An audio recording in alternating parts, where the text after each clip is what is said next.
This is officially going to be my first live.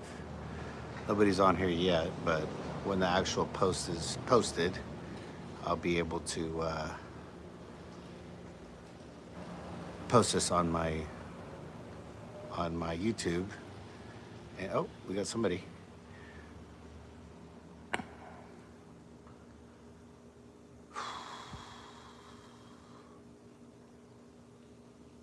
Yes, I had surgery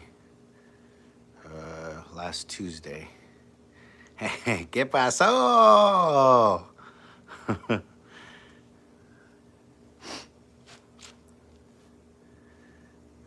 Yeah, I wanted to come on here and start letting people know that I am feeling better. And this is the most color I've had. This is the most outside I've had. Besides, we went to LA for my son's showcase, which he ended up getting nine. What do you call that? Nine. Oh my God, I'm drawing a blank. I'm so just foggy. Today was the first day I actually went out. I was out all day. It's like 90 something degrees. What's happening? ¿Qué pasó? I'm not back yet. I'm not 100%, but I am. I am. I'm getting there. And again, this is what I get for being so cocky with the doctor. Doc's like, "You're gonna need 4 to 6 weeks." I'm like, "Bro, I ain't got no PTO. I'll give you 2 weeks." He goes, "You're gonna need a minimum of 3 weeks." That man was not joking. I've never had surgery before. I've never felt the pain like this before. It's crazy. So very humbled in the last few days, but I am getting back to it. Oh, thank you, DY Lana, for the number one goat. Appreciate you. Um, but yeah, this is the first time I haven't been working or at the shop for as long as I have. I think the longest vacation I ever took was when I went to Nicaragua, and it was 16 days or something like that, or 14 days, and that was it. I'm not. I don't think I'm at the 14-day part yet, but my doctor's appointment's August 10th. So yeah, what's happening? What's happening? Uh, who's gonna work on the shop? I'm planning on going there to the shop next week and just do some light work in cleaning up, because as you guys will see as the videos that come along, I think I have enough when I get back. Usually I was posting twice a week. Right now I'm staying consistent as I promised myself. I would post every Sunday from here on forward, no matter what. I'm posting every Sunday, no matter what.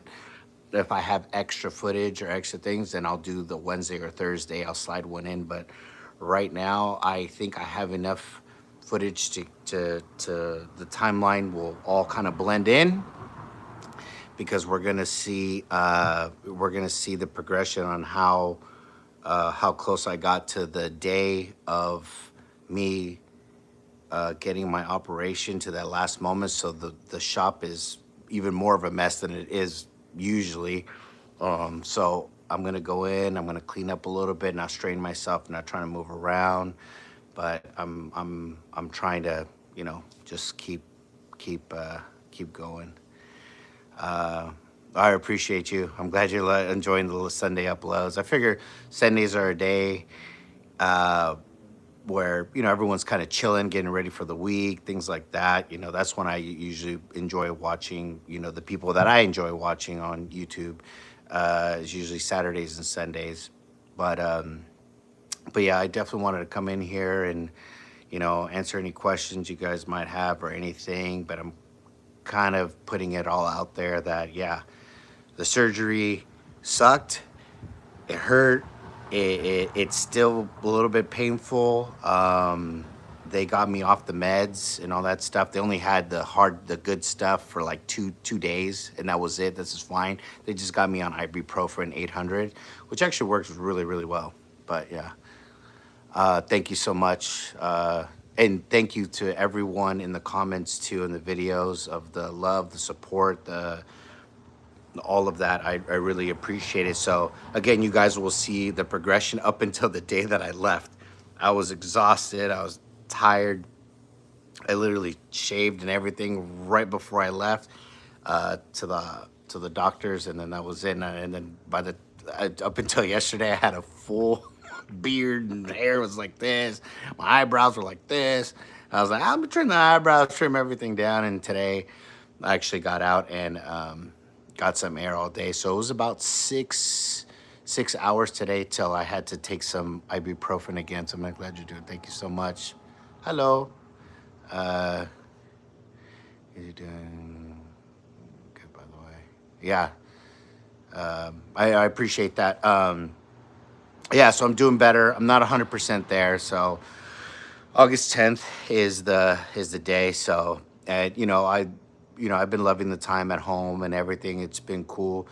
But man, that part of me, that drive in me, that push in me, is like, bro, I just want to get back to work, pull some blowers on, put some cams in, headers, do some fuel systems, get back on it. Like I cannot wait to get back to work. I can't wait. I can't wait. I'm glad you're doing better, brother. Health is wealth. Yes, it is. Yes, it is. And it's so funny. I've been dealing with my back pain, dealing with this and like that through my 20s, because like a lot of you know, or most of you know, I've been doing this since 2001, 2002 is when I got in the game, street racing, modding cars, things like that. Um, but anyway, I've been doing this a long time. So through my 20s, nothing. Through my 30s, cool, chilling.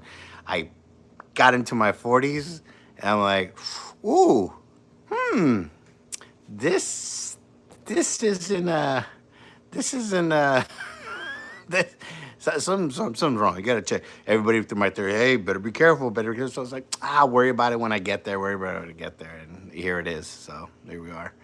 Um, Thank you. But yeah, uh, not 2 damn weeks because I fucked up. Ooh, ooh, yep, yep, yep. Movers.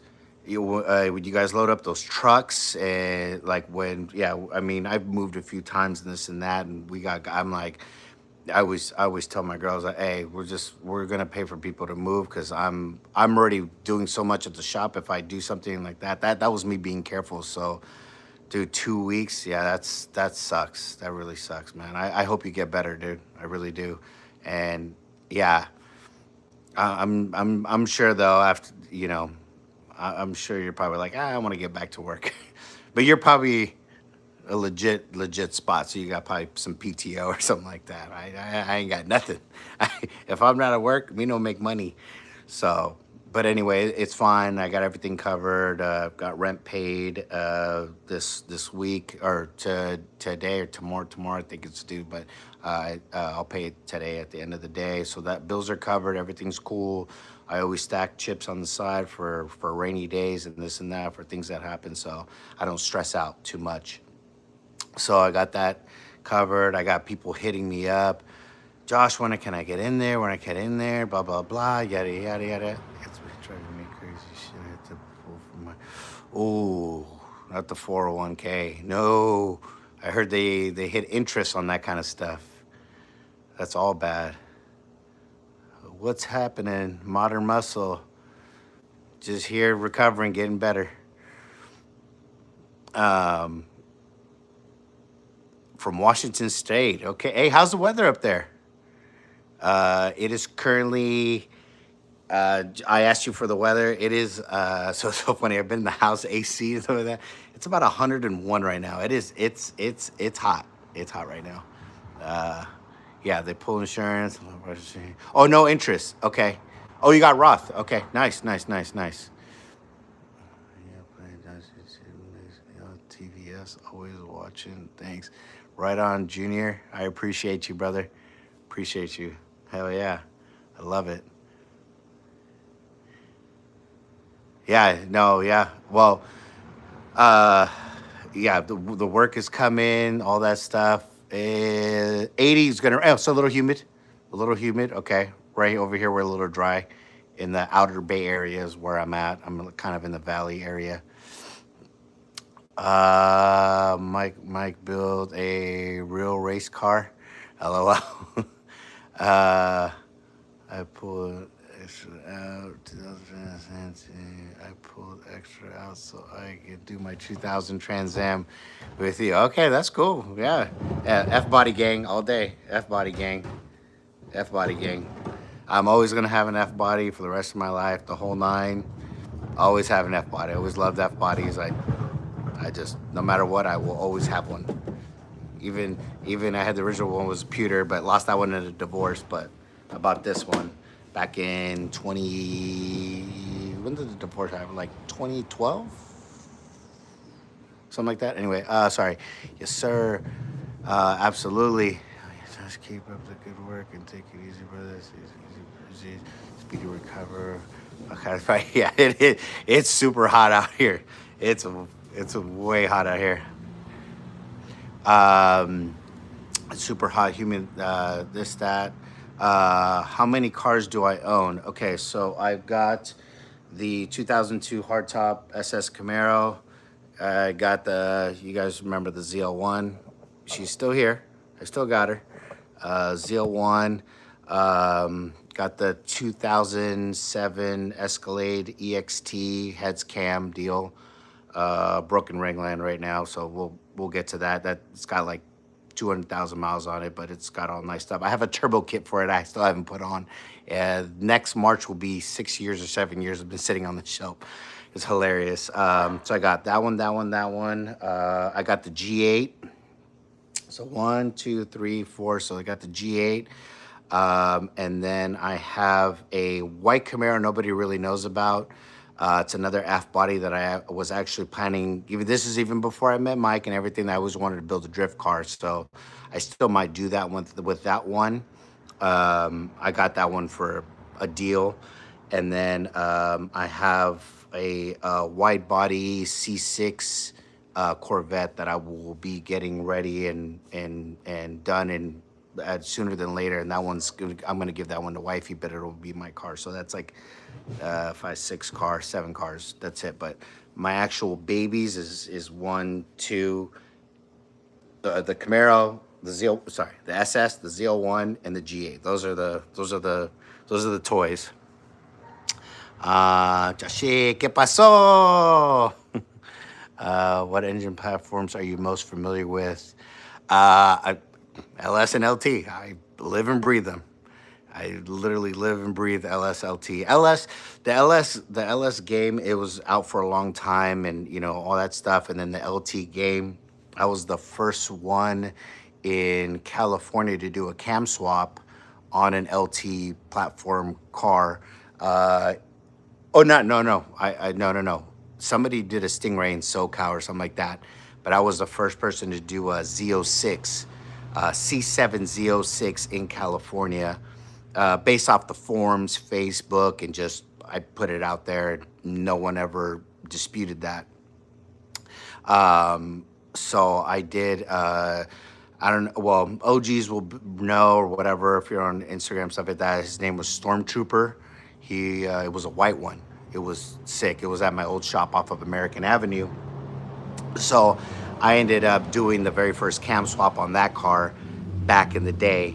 And once I did an LT, I was like, man, this is cool. This is a cool platform. Saw the body and all that. Saw the power performance and all that stuff. So since then, I was always kind of hooked, but I was still in my LS this, LS that, which I'm still LS this and that. I could build an LS to do what I wanted to do. And look at Kevin's car, making almost 2,000 at the rear wheels. That's boom, give me that, I got the LT platform doing, 1,500 horsepower, you know what I mean, all day. Say hi, how long is the wait list? Tell Mike and Junior to fall back for a minute and get the quality work done too. Oh man. There's a little bit of a wait list. I did give people time frame of on how when I'm gonna get better and how much light duty work. Like when I get back, I'll be honest. I'm probably gonna do it, which I just did a few weeks ago. Which you guys will see that film not this Sunday, but the following Sunday. But I just did a full bolt-on C7 Z06, cool, light, chill work. I'm gonna be doing that when I get back because it's such a chill, light job, a full bolt-on. So I'll probably be doing that as I get in. But platform-wise.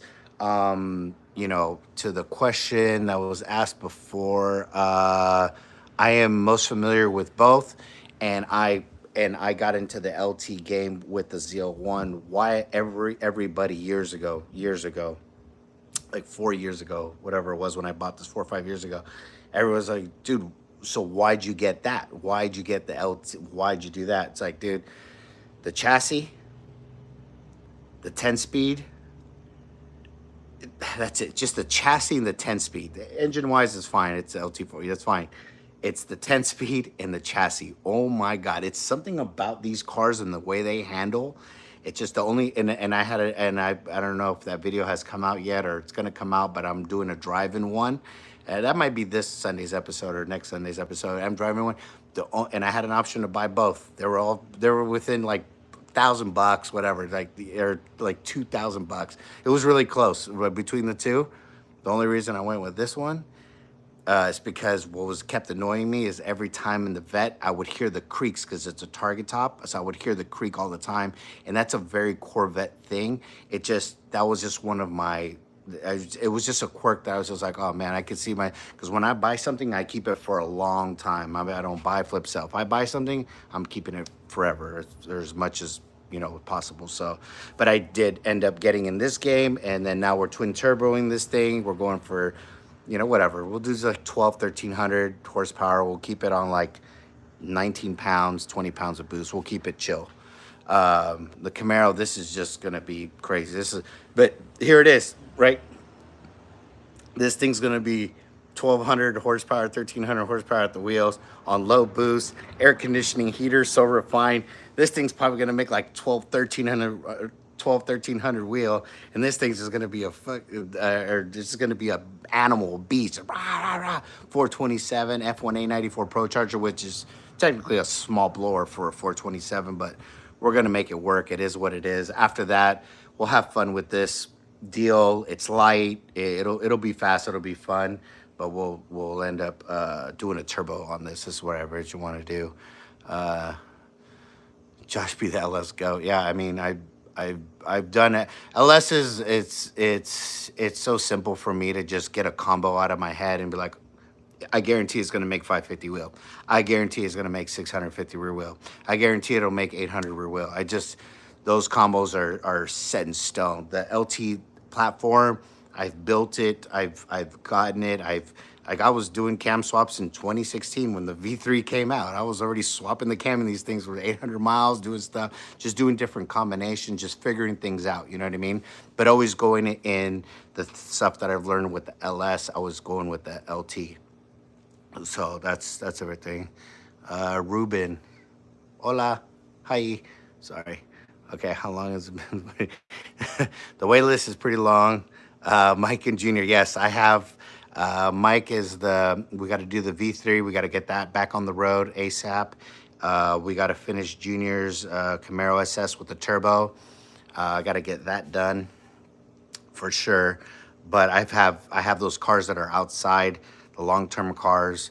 And you guys see those cars in the background. It's some are waiting for parts.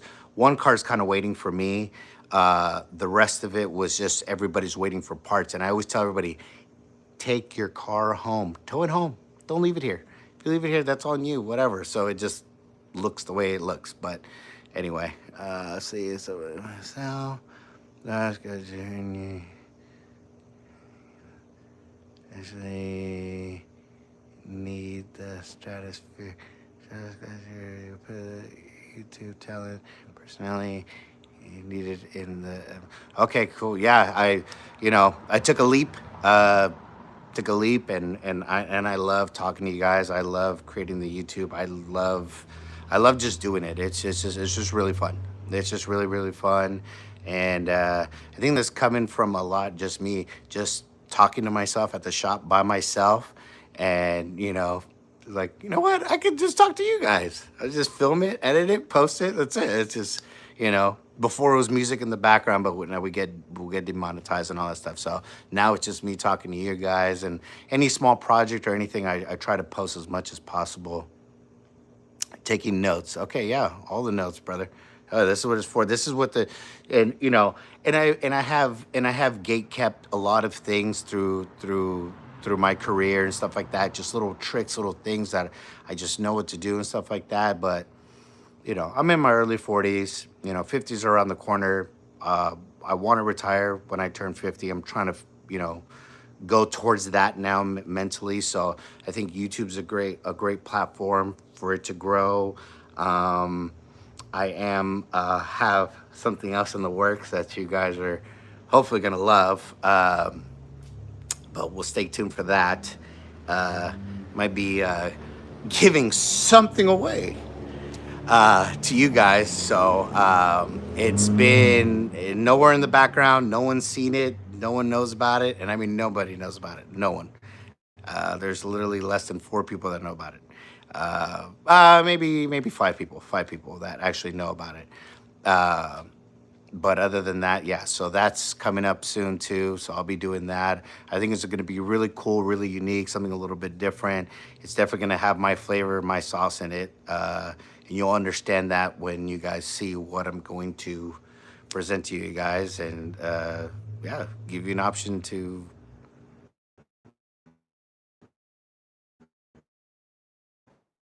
get them for a very small fee.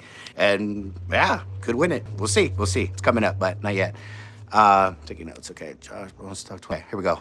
Josh Bonestock, 2015 Camaro Sasuke, 60,000 miles. Where do I start? Not looking for anything crazy. Plan on road racing, the car more. Okay, so 1LE. So performance wise, so I do a lot of track orientated cars. I've built a lot of track orientated cars. Track, not quarter mile track, but turn track. So I do both. It's just mostly like quarter mile and freeway stuff, and that's what I'm mostly focused on. But I do track stuff. So you would need, if you don't have. Oh, you said it's bone stock. Okay. So yeah. So headers, don't do 2 inches. Keep them inch and 7/8. I would do inch and 7/8 headers. Obviously, no kitty cats. Keep the stock exhaust because it has the MPP, so you could just get the adapter deal.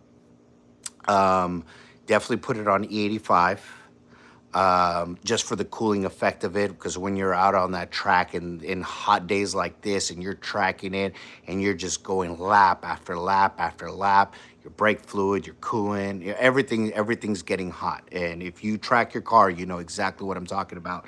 So of course, mandatory 160-degree thermostat. Um, that's a good place to kind of start. Obviously, you said bone stock. A cold air intake. Honestly, the cold air intake that gives the most torque and the best throttle response, which is what you want and need, is going to be the Veraram.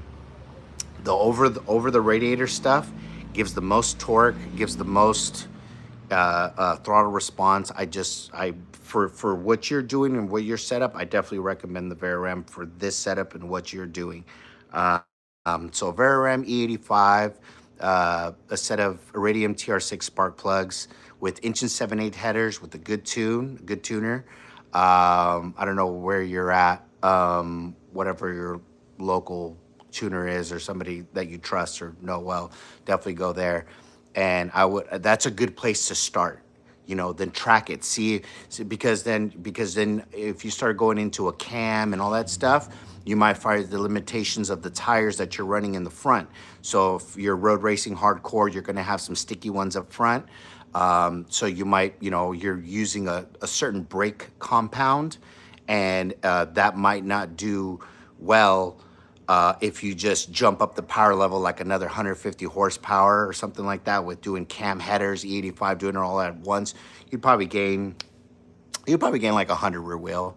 100 and change for sure, and then you're gonna have to redo your whole program. You know what I mean? Or you're gonna have to get these stickier tires, or you're gonna run this at a different tire pressure. You're gonna need different brake pads now and things like that. You know, so you'll you know, doing the headers, E85 and the cold air will definitely is a good start for the fueling and sorry, the fueling. Sorry, I got distracted with something to the neighbor. The fueling and the 85, the cooling, getting used to that and see how the car performs. If you're like, okay, you know what, I could put an extra whatever, another 60 50 rear wheel, then I would recommend doing a cam, but a cam that has a lot of torque. So a cam that has a lot of torque is going to be, I know this is a little exaggerated, but I'm just going to put it in whatever would be like a 224 235, 236 on the exhaust, and then putting it on a 111, and then maybe advancing it. Well, if you put a 111, I would probably advance it maybe 2 degrees. You don't want to do too much. So, you know, yes, it would sound cool, but it'll that something like that would work really well for autocross and road race. That'll give you good throttle response, good torque, good mid range. The top end not so much, you know, because depending on what track you're going on, you know, that's something we can discuss too. Maybe I could loosen up that LSA so it moves the power band a little bit over, so you have some mile an hour. Like Button Willows has a good little straightaway, but it's not that long, but it is. It depends for tracks and stuff. Okay, go to that. Nice. Is that a C8 over your right shoulder? You know, it's funny. I wouldn't even say I wish. I wish it was the ZR1X. I mean, hell yeah, it was the C8 ZR1X. Yeah, that's what that is. That's the ZR1. Your boy's just doing it out here. No, I'm just kidding. No, that's my 2002 SS Camaro with a 427 F1A 94 Pro Charger. That's one of my babies. I just have to tune it and tune it. So tune it, roll cage, put the interior back together. It's done. It's literally ready to go. But it was smarter for me to finish up the G8 first, because that I could drive it on the street. Not to say I can't drive this on the street and in traffic, it won't overheat. The radiator's huge. It's got a huge intercooler, huge radiator, big old fans like that. It's just, this is just license registration. Just pull me over. It's just nuts. And before I get off the live too, if you guys want, I'll fire it up, because it's been, man, February, March is the last time I fired it up. So I fire it up every few months, so keep the seals happy and stuff like that. So, yeah. So yes, my 2002 Camaro. Do you still work with MataGP? I do not work with MataGP tuning. Just being honest, we kind of just a little bit lightweight grew apart, and I just it felt like I was just putting his combinations in these cars just back to back, and everybody was getting the same combination, and these guys were, I don't know why they wouldn't tell Matt at GP Tuning, like, hey dude, I want, you know, I want this and this, and then he would tell them something else and they didn't like that, and I was like, hey dude, do you want to come with me? But you got to cut ties with that tuner. You're gonna have to go to another tuner and let me do all the crazy stuff. Boom, every single one that went my path, they were all making over 800 rear wheel with just like 4 other more little things. So no, I don't work with Matt. Nothing bad, nothing thing. It's all good. We just went our separate ways, and that's basically it. That's where that ended. Let's see. What happened to Mike's V3? Mike's V3, the head gasket got damaged. He did a long pull on the freeway, and I don't know, something, it was over 180 miles an hour. It was something, and I guess it torched the cylinder head. So it did hurt one of the pistons. So basically we just had to do a full freshen up, a full rebuild. because that car is making a lot of power. Like 11, what is that? 1170 rear wheel with stock heads. Yes, it did make 27 pounds of boost. So we're definitely going to turn it down. So that's definitely one of my highest horsepower V3s that I've ever built. But she will be back on the road soon, and I think he's gonna give one of you a chance to get that one too. So yeah, and can't even sing a tune. But yeah, I know, right? To get demonetized, can't even sing a tune. Oh, thank you so much, Danny Sanchez. Oh, Danny. Right on. I was just talking to him, and thanks to like Danny and a few of my close OG friends slash customers that they've been rocking with me. They could tell you on here, I've been rocking with them for God. Danny, geez, I think we've been rocking on and off.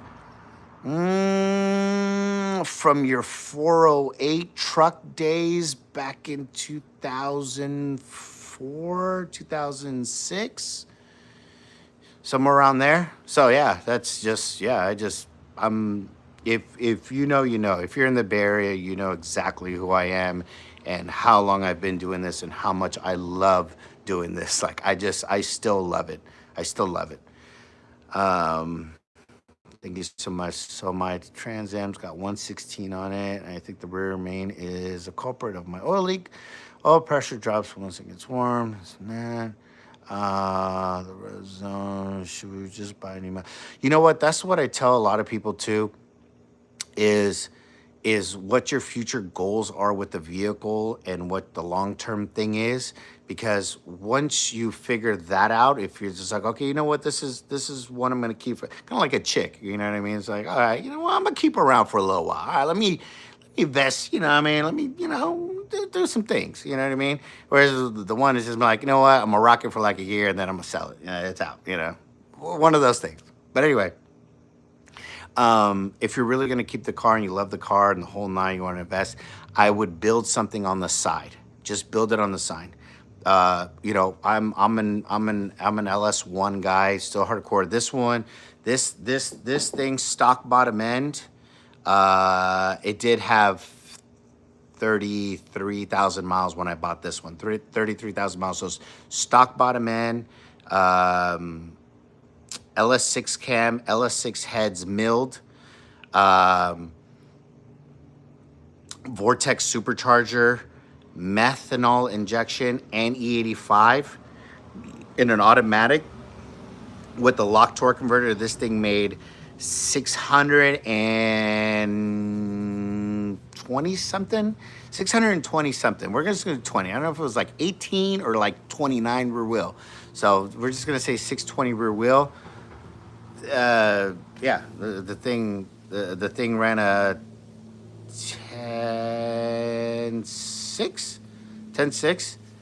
I had that combo on here for like 8 years, beat the hell out of it, and then the ring line finally went. But I would definitely get away from the LS1 platform if you're planning on building a high horsepower deal. But a good place people start is LS3s. LS2s are still good. I had an LS2 in here. Actually, I took the LS2 block out of my G8, did a Lunati forged crank stock stroke, Lunati forged rods with the dome Wisco high compression piston. So it was a 365 cubic inch LS2, put some AFR heads on it, threw it back in here with my little Vortex supercharger. And I had already ordered my F1A94 Pro charger for it. But I was like, let me just put the Vortex back on so I can enjoy it. Downloaded it, and it made like 6. Okay, so I think it was like 608 or something like that. And the car went 10.6, and then 629 rear wheel with the high compression. It was just, it ran out of blower. The blower was like, I can't feel the engine anymore. The engine wants too much, and I'm giving it all it's got. And then just with that alone, it went to 10.1. So I never hit the 9s with it. And then I put the F1A94 Pro charger on this thing. Car made 1,034 rear wheel on like 22 pounds or 21 pounds of boost is what it did. But yeah, build something on the side. Clip by Dame. Build something on the side. Get like how would I say it? Get a game plan on how much power you want to make, what's going to be realistic. Once it starts getting like this, it's just no longer like enjoyable. It's going to be fun. Like I'll drive it on a Saturday or Sunday, but I'm not going to be driving this thing every day. I mean, I'll probably do it for a little bit. I'll do little vlogs in it. You know, we'll see how it is. All right, commuting Monday morning, just it's got twin Pro Charger blow valves too. So it's just loud. It's just loud. And both those ball valves are right off the snail too. Literally right off the snail. Okay. It's going to be a good giveaway. Yeah, if you know, you know. There's like a few people that know. But yeah, it's going to be cool. It's something everyone likes this car. It's got photos for more, you know what? But I ain't going to say it on this platform because I can't. Ooh, Kick. I think I could say it on Kick. I think that's another platform I could say it on for sure. TikTok, no, you can't say none of that. But it definitely had to be photos. Faux show.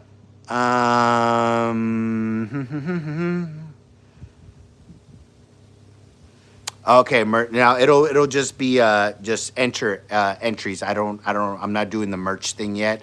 I need to get to that point, and I do want to get to that point, but I want to do something for you guys and build something cool. This opportunity came up, so it's going to be a fun one, and you're going to follow on the build on it too. So I'm not gonna gatekeep anything. Just right now, I'm in the middle of this. Once this is done with, you guys are going to start to put it this way. The supercharger for it, for the giveaway that I'm going to do for you guys, is I'm going to, so that's another reason. I'm going to the shop next week. I'm going to have Wifey help me package up the blower that's going to be sent out to Kong to go get ported. So it is going to have a ported, fully CNC ported blower. It's going to be cool. 4 doors and a ported blower. It's going to be on E85, 100% E85. So, well, it'll be flex fuel. It'll be on 91 and E85. It'll be flex fuel, the whole 9, and we'll figure out the details. I'll post the details on, you know, how you enter and the whole thing and blah, blah, blah. I'll get all those logistics done and taken care of for you guys. But this is just giving you a small preview of, you know, what's coming up. And I think it's going to be cool. You know, and if you guys want to know something, and I always say it, on all of Junior's his IG stories and all that stuff, and I've said it because he has a YouTube channel. He just got out of it. He just I don't know what happened. He should really start it back up. He's so funny, yeah, and he is the way he is in real life. That's Josh is fired. Oh, he's fired. Oh, he's fired. It's like, Josh, you're fired. I'm like, what'd I do? It's like, the pulley's wrong. It's like, well, you guys sent me the wrong pulley size, so I ordered the right pulley size based off of what you guys told me. I didn't measure the pulley. You guys had the pulley. But it's all love. It's all love. It's all banter, love, this and that. So, yeah, no, I literally got off he's been calling me every other day or every third day to see how I'm doing, how I'm feeling. So Junior's family, I've known Junior now him and I have been working together. Damn, we're coming on a soft 8 years, almost 9. Yeah. So Junior and I have been working together for a long time. So yeah. So to answer your question, or not answer your question, but on the giveaway thing that I will be doing, I joined every single one of his, and then when he introduced me to Mike, I honestly didn't know who he was at all, and he sent me his thing. He sent me his thing, and basically I started joining all of his. I was like, oh, he's got some cool stuff. So I was like, all right, cool. So I've joined all of their giveaways. I've joined every single one. They're like, dude, you better not win and this and that, because they're going to think it's rigged. I'm like, okay, then we'll have my girl put in the thing. So I started putting my girls thing. It doesn't do a difference. It just is what it is. That's it. So I've joined every single one. So I hope they join mine because I think that I'm sure they're obviously gonna love the car. So we'll see how it goes. Say hi, Rube, 82, 82. Oh, nice, 82. Ooh, if that's the year, I'm 84. So I feel you. Let's see here. What motor setup do you recommend for a Trailblazer SS that I want to put on a Pro Charger on? I want to make about 800 horsepower. Okay, so when we talk about horsepower, or when I speak of it, here, hold on one second. You can come in. What's up? What's so important? Nothing. I just wanted to Oh, come. okay, all right. Just say hi. It's my son.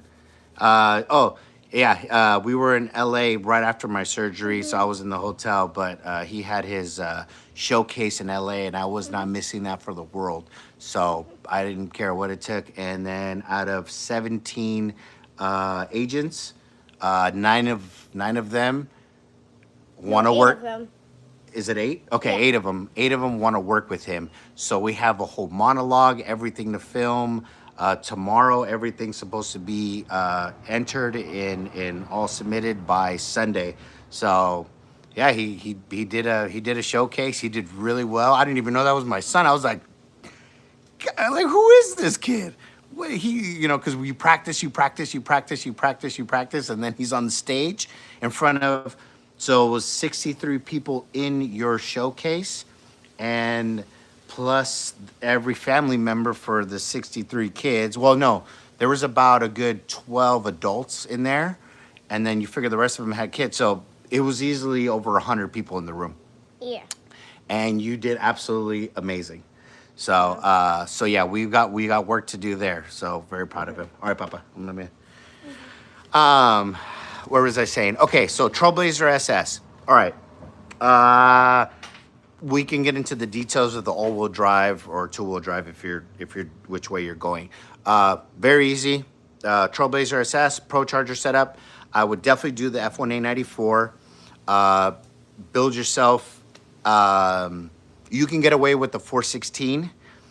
Turn the boost.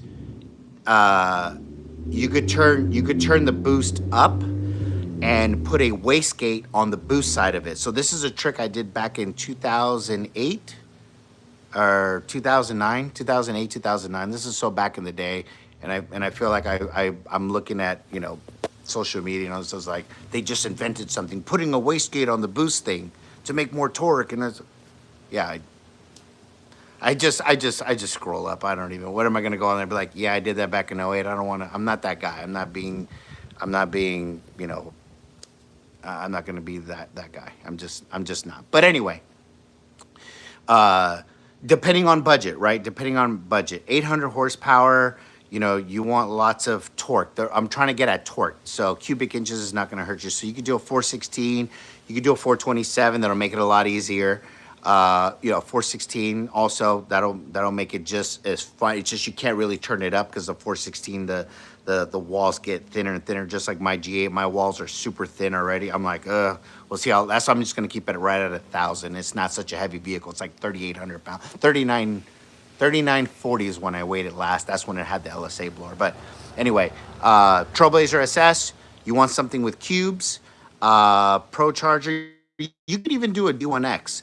The D1X, you can pulley it accordingly too. So if it's more budget friendly, D1X with a 416 with the right camshaft for doing what you're trying to do. Intake manifold, honestly, do LS3 heads. Definitely do LS3 heads. Intake manifold wise, on a thing like that, stay with the truck style, something with a long runner, just so you can keep the torque up. Because the shorter the runner, you lose that low end torque. But that's another thing too. You got to figure out what intake manifold you're gonna run, because that's gonna change the cam profile. So you want those two to match. So just the cheapest way is two fuel pumps in the tank, a 416, a D1X, some E85, and a 480E, and that's basically the combo right there. That I guarantee will make 800 rear wheel. Chilling, like all good. Well, not chilling. You do have to put because you got to run, you got to push through the 480E, which dyno's a lot less. So, and depending if you're going to be on 22s and this and that, my ex worker that worked with me, we ended up building him a Trailblazer SS, but we just went the 427 monster boost line heads, Kong blower, LSA lid, 480E on 22s with the 411s, and on 20 pounds of boost, he made 1,074 or 4774. I think it was like 1,074 on like 20 pounds of boost. So there you go. That's a Trailblazer deal right there. So yeah. Appreciate you, brother. Lots of good info there. Yeah, absolutely. That's what I'm here for. Info, love. Any questions you might ask, I'll do whatever you guys want. Not whatever you guys want. Ooh, I should be careful with that. I'll do, I'll, ask questions, this and that. You want to see the car, whatever. But, the whole thing. Okay, appreciate you, bud. Chachi, ¿qué pasó, Luis? ¿Qué pasó? Okay, I got a V2. V2, I'm not the best with cars, but I want to learn what connections to get started. You know what? Honestly, dude, a V2 is so easy. A V2 is very easy, and I'm going to tell you this straight up. A good starter on that, and I guarantee will run a 10.9. This was on my best friend's car. This is my best friend, Diego. We did this on his car back in 2010. I think it was like 2010, 2011. I think it was in 11 or 12. We did it on his thing because his CTV was a 2011, if I remember correctly. That gray, really nice. So, 10.0 lower, stock upper.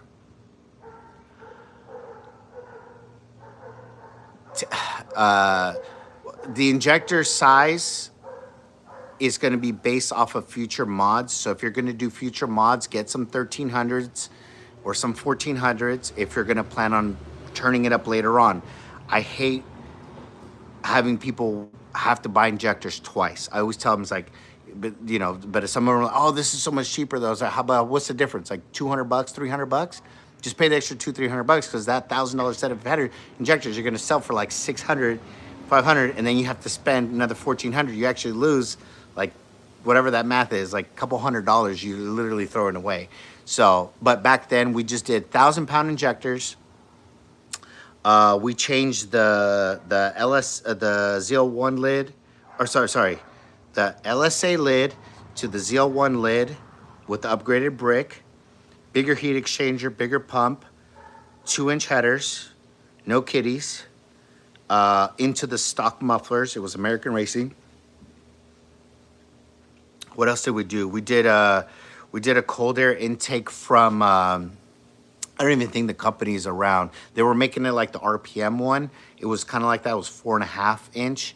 I forgot the company that did it, but it was a good cold air that went down into the fender. With the big green filter, and then we put it on E85, and that one made like right at 610 or 618 rear wheel, and all he did was put drag radials on it. Oh, an expansion tank too. Expansion tank. Put drag radials on it. We drove it all the way to Sacramento, and he ran a 10.9, and it was hot. It was in like 96, 97 degrees.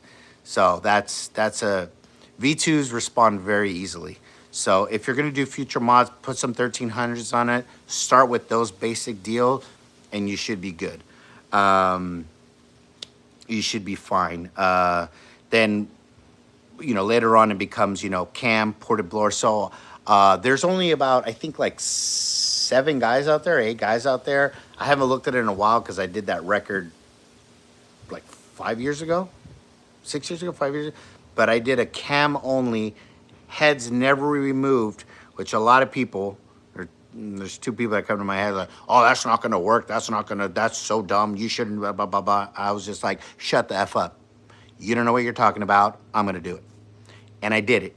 And the car made 864 rear wheel cam only CTS V. Yeah, like 5 years ago. The head's never removed like that. Oh, how much boost are you running through that? It made 19 pounds. It's about doing the right cam, efficiency, the right combination. This is just, some people don't get it. Those two people are just, and they're in the game too. And anyway, I digress. So yeah, that's where you could do that. So yeah, I did that. And that was with the stock LSA blower, that things. Right on, Dame.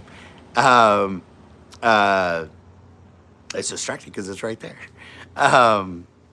Yeah, and now that 864 rear wheel, that was with the stock LSA blower, just ported by Kong with his export, and that's it. And yeah, it was only on 19 pounds. It wasn't even, it was not pulley aggressive. I just did the right cam, the right combination, and low side fuel system with fuel pumps too. So it does have 3 fuel pumps for safety. Sorry, I'm going slow through here. We're just chilling. Out of Livermore. Yep, Livermore. We'd love to have you work on this thing, but I know damn well you're busy. It's all good, dude. Just get on the books, and like everybody is super understanding and super cool. It's like, dude, just give me a date, lock it in, get there where we get there. So, you know, guys like that, I'm just like, okay, it's gonna be like about 8 weeks out, but here's your date, here's your thing. All good, no problem. And when that date comes, it's either I move, either I'm like super busy and backed up, things didn't work out the way they did, because it's usually a manufacturer sent out a part that was the incorrect one, and I always get screwed in the middle. I'm like, oh my God, this is so annoying. So anyway, so and that day comes, I always send them a text like, hey, can we just move 2 days, and then we'll drive it? No problem. Let me know what time you want me to drop it off at the shop. I'm like, 10 a.m. on this day. Cool. They show up, drop off all the parts. We already did the thing. I'm relaxed. I do my job. I call them 2-3 days later. They're like, wow, that was faster than expected. I said I under promise and over deliver. So if I tell you 4 or 5 days, it's really only going to take me like 2-3 days. Or if it's a 2-3 day job, it takes me like a day and a half. So I like to surprise people sometimes. Or sometimes I will take that whole time. You know what I mean? Maybe something didn't go as smooth as possible. Or, dude, I need this other part. Crap. Let me next day air it, and then, I'll get it done. And I always get it done. So just get on the books, lock something in, and when that day comes, it's all yours. That's it. And I only focus on your car. Unless if I have like an emergency, can you swap a pulley for me? I'm trying to finish this damn clutch job in this car before I go to get an operation. Swap this pulley for me. You'll see it on the last of my filming episodes up until my surgery, which is the black C5 Corvette. We ended up doing a clutch slave remote bleeder swap in it, because it was completely just done or whatever. I forget, but it'll be that one. All right, let's see. That makes sense. A lot of the GP tuning combos are similar. Okay, well, it's on YouTube forever, because I'm gonna, after this live is done, I'm definitely posting this on my thing. It'll be there forever for people to watch and all that stuff. But I didn't even have to say that part of it. That was yes. Anyway. Oh yeah, Danny. Yeah, 06. Okay, I was close. Yep, 06. We've been rocking since 06. I did a 408 stroker for him and his truck back in the day. Yeah. Yep. All that stuff. 70. Yeah. Oh, Big Jose, my man, Nasty 402. let me give you guys a quick rundown of Nasty 402. Uh, Jose has been rocking with me since, man, a long time. He had an LT1 Camaro that a tuner blew up, and we're not going to say anything about it. That's it. And then we got a GTO. We got a 2006 GTO with that SAP body kit or whatever. Panther Gray. And I had a GTO too at a time. I had an '06 Panther black or whatever that sparkly black is. I had an '06 GTO. That one had Volant intake because the Veram wasn't invented yet. That a Volant, American Racing headers, Corsa exhaust, ran a 12.6 on drag radials.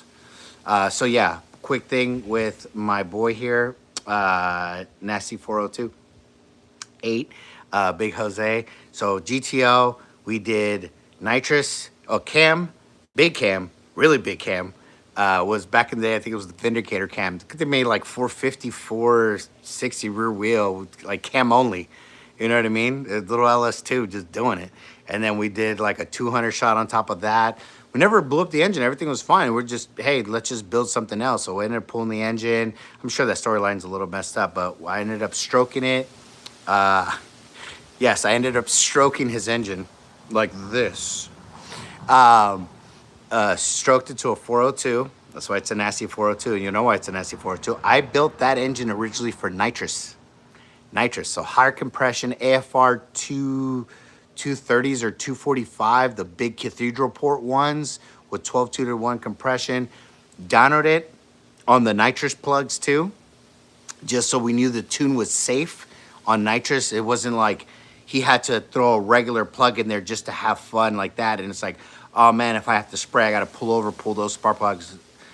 Yeah, some guys do that, but I'm always like, just tune on the plugs you're gonna race on. Just tune on the plugs you're going to race on.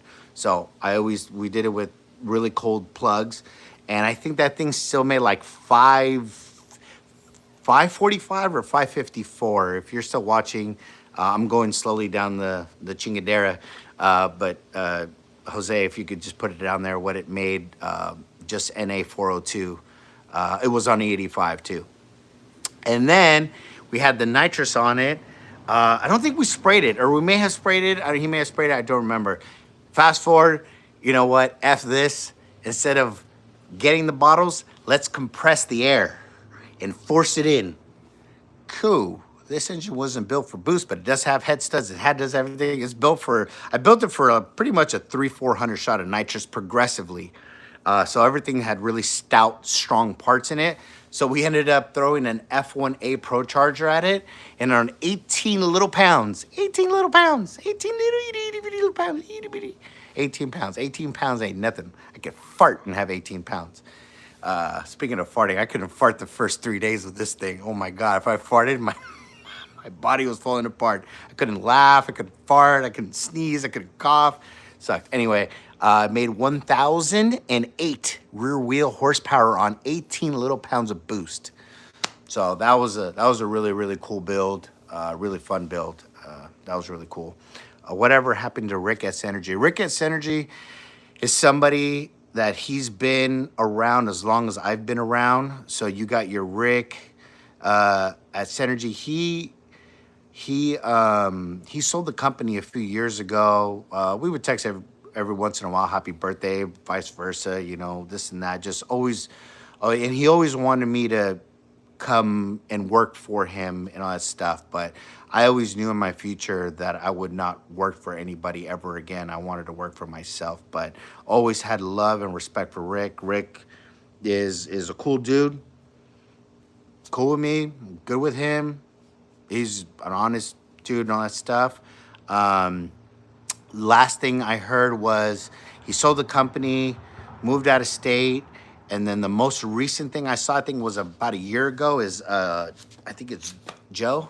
I think it's Joe from Cordes Performance. from Cordes Performance. Sorry, Chords Performance. Took a picture, a selfie with Rick. It's like, hey, guess who's coming on with it? Rick at Synergy. Rick Hollenbeck is coming on board. So the last time I saw is he was working at Chords, probably doing R&D, fabrication. He was a great fabricator. Definitely knew his stuff.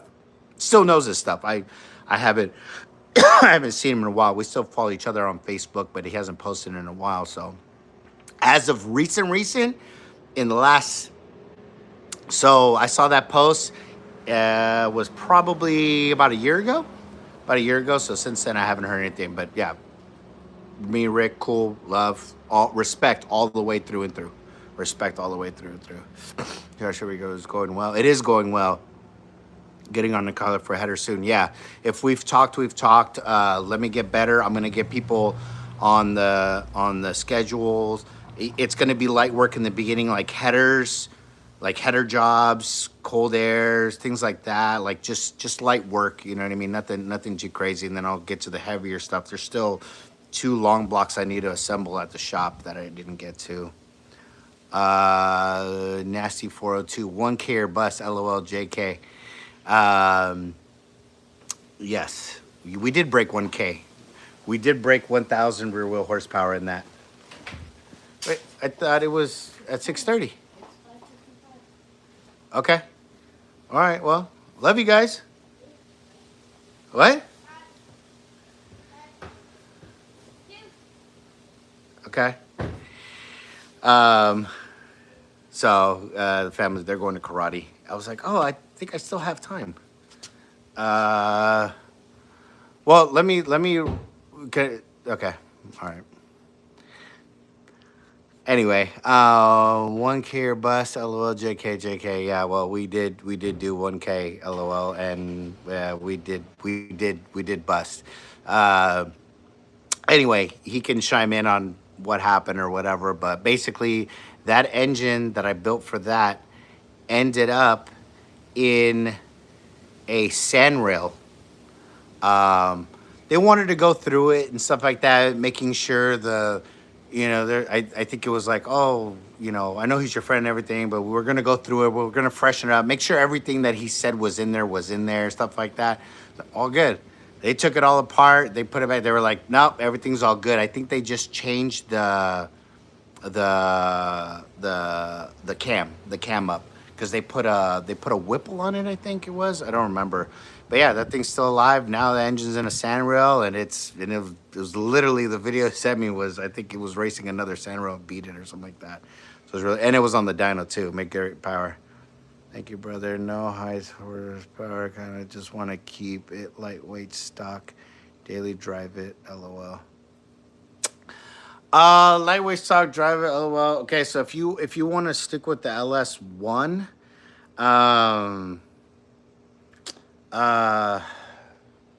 with that many miles, I would at least do, fresh oil pan gasket. Do fresh engine mounts like polyurethane, gasket, oil pump timing chain, cam, valve springs, all that stuff, supporting stuff, fresh valve cover gaskets. Definitely do a rear main seal. So you're gonna invest a little bit into it, and then you can even grind that camshaft to something where you might want to put a little bit of boost on it. The Vortex superchargers are still out there. You can find them on eBay. I don't know how complete they are, but they were a great budget deal. I don't know if that's great advice or whatever advice, but I mean, it rocked hard on this thing for a long time, and it did work. It just worked. So that's an option or whatever, or you could just get a used Pro Charger kit, do like a P1 SC, and then kind of go from there on the P1 SC deal. And then make like whatever 550, 600 horsepower. It all depends, there's different things. No high horsepower, just want to keep it lightweight. Yeah, so something like that. You could just do a cam only, have fun, headers, chop.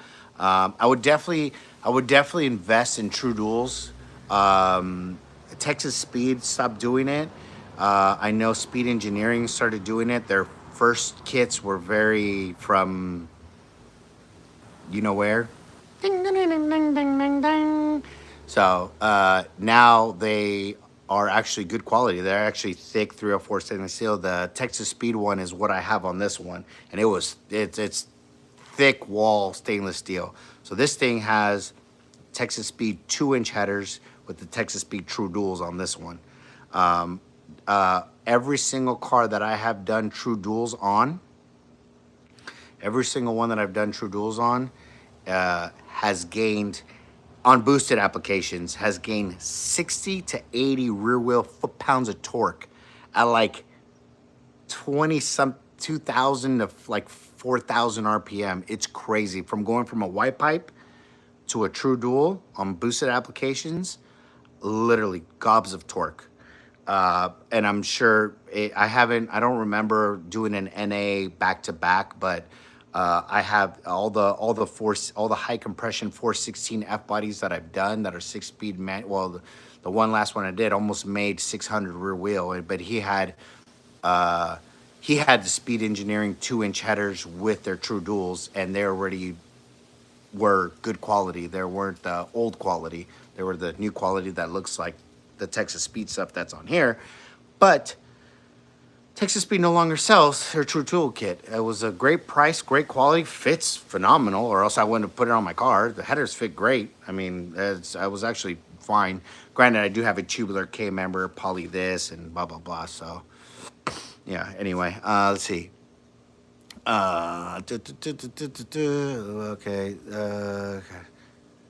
CSM. Okay, I think that's who Felipe uses.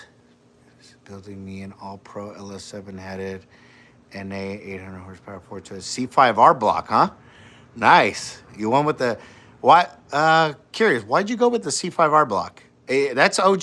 That's like OG. I know the Siamese board. I know all the things it has, but like I just wonder why you went that way, and how much was it, and how'd you find one?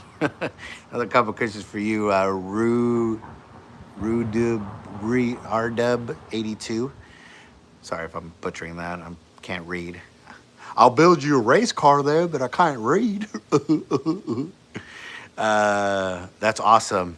Motor in my 03 C5 Z. That's awesome. Make sure you put that on Holly or Hype or Haltech or something. It's on my YouTube channel. Should I use a different ECM or so? Oh, that's funny. I didn't even finish reading that. Yeah, so if Holly, you should definitely do Holly. And I'm eventually going to do Holly on this one. I'm just being stubborn, and I redid the whole wiring harness, and everything's got a P59 in it.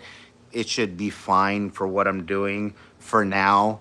But I am going to put it on a Holly, or yeah, swap to a C6. So not really swap to a C6. So what you could do too is GM offers SpearTech offers a wiring harness that is to control the GM computer based off of what reluctor wheel. So don't forget that too. When you're getting your engine build with CSM, talk to them and ask them, hey, you know, what reluctor wheel you have, so then you get the right computer, the right harness, and the right sensors and stuff like that, because that could get a little bit confusing when you're getting the car together and getting it pushed out. So, but yeah. In other words, would my C5s benefit from using a later Corvette ECU in a C5? It seems to struggle with idling and high compression 8A motor. Yeah, so that one has a 99 ECU, which is it's not as bad as the 97 98s. The 97 98 one, all bad. That's just not happening. I mean, you could get them done. You can get them done. You know what you're doing. You can get them done. This gold Camaro that I built, 98, we're going to do a single turbo on it. He still stood with the 98 computer, and honestly, he just wants to make 800 rear wheel. 800 rear wheel will be perfectly fine, but it is a turbo setup, so the cam's not that aggressive, cleaner to tune up. But yes, would Mike's thing benefit from a Haltech or from a Holly? Yeah, absolutely. It'll definitely clean it up and even gain even more power. I mean, that's, That's, I mean, what did we do in that one? I did 651 rear wheel in that one out of a 427 or 429.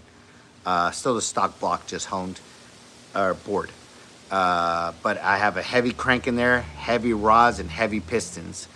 And I had everything fighting against me on that setup, but I made the power. It did what it was supposed to do. Get it, kid. You got this. Great. Mentor as a father. Right on, Danny. I appreciate you, brother. Oh, yeah. Grow out the Cheech mustache. Oh, man, that's hilarious. No, I don't. I've done the trim like this. See how I look with the mustache? Oh, it's not cute now. Before I used to do the little lineups and stuff, trying to be all cute and stuff. I'm like, oh, yeah, this thing, yeah. I'm actually getting in some pain right now. Break it, expensive taste too. I swear, it's sushi anytime he's in the video. Yeah, we were supposed to go have sushi right now, and after his karate, I lost track of time for his karate because I went on live, and oops, I don't think I'm in trouble for it.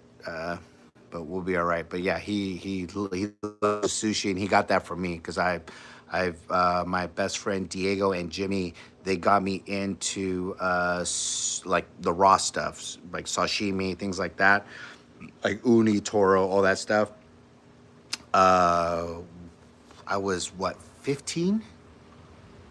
15, yeah, 15 years old. I got into loving that, and prior to that, because I am half Peruvian, I've been to Peru a bunch of times up until I was about 16 years old.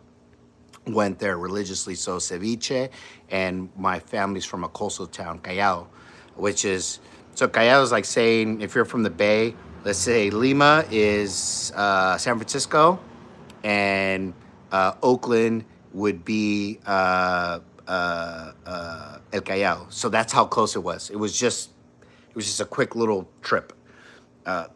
Give me 1 second. I need to stand up here because I'm getting hurt, and this chair or this thing I'm sitting on. Oh my God. Oh Jesus. Oh, I destroyed that. All right. That out of view. Oh, let me bring this over here. Something a bit more sturdier.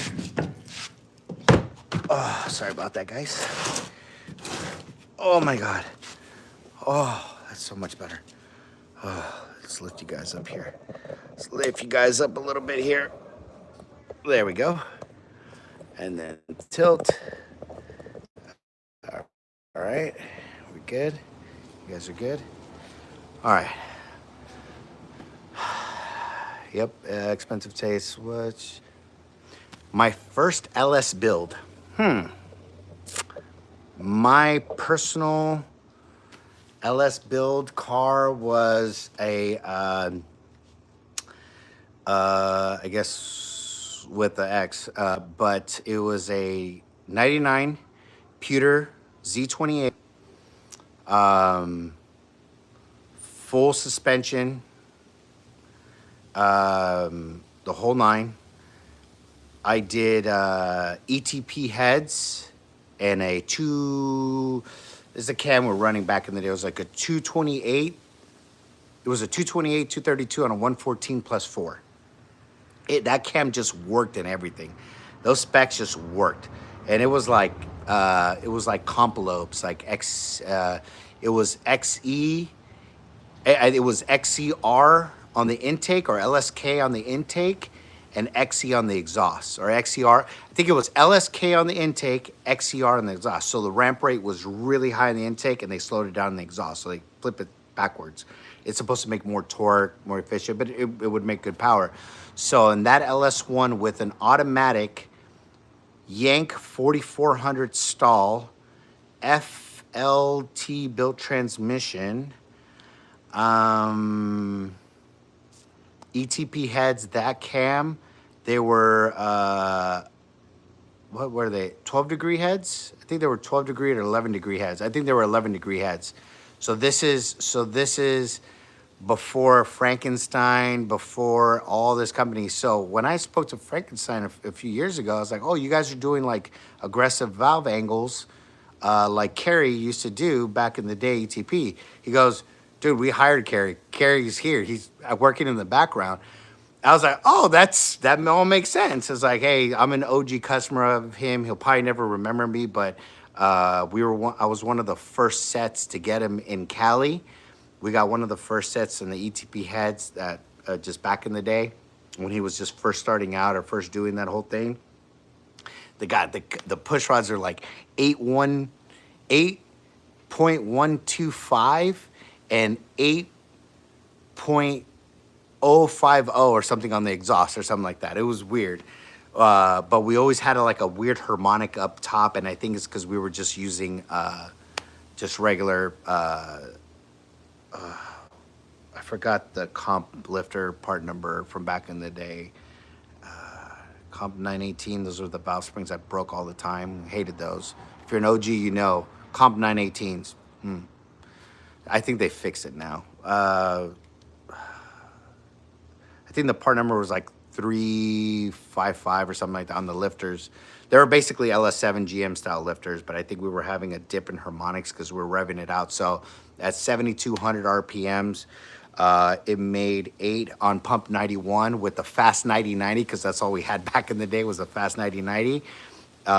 It through an automatic, it made 474 or 478 or something like that. So it made good power through an auto. So if that was a manual, it probably would have kissed 500 rear wheel and an LS1 F body. So that was one of my first fun builds. I used to destroy 0304 Cobras, just demolish them on the freeway. They would put their pulley in their intake with their MAF, this thing, and blah, blah, blah. I was just like, all right, let's go. We'd be on, what's that? Not 580. Before there would be, I know 580 has a lot of turns and stuff, but we'll get like a straightaway for a little bit and just 1, 2, 3, and just we would start from like a 30, 40 miles a roll. I'm like, dude, you're messing up right now. You should be starting me higher, but I'm like, go, man, just wax. I'm like, what do you have done to that? It's like heads cam. That's all it was back in the day. Heads cam to LS1. Heads cam to LS1 was just taking it down back in the day. It was really, really cool. It was really cool. It was really fun.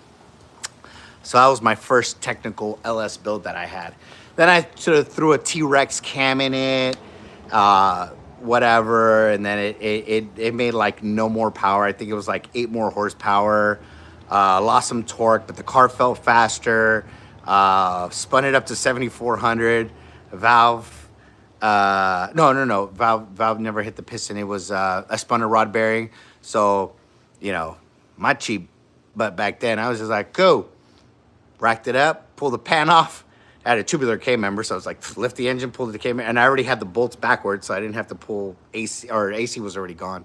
I think I took AC out of it. Yeah, of course, typical F-body guy, take your AC out. That's just what you do when you got an F-body guy. Your F-body guy, pull the AC out, pull the windshield wiper reservoir out. Too much weight.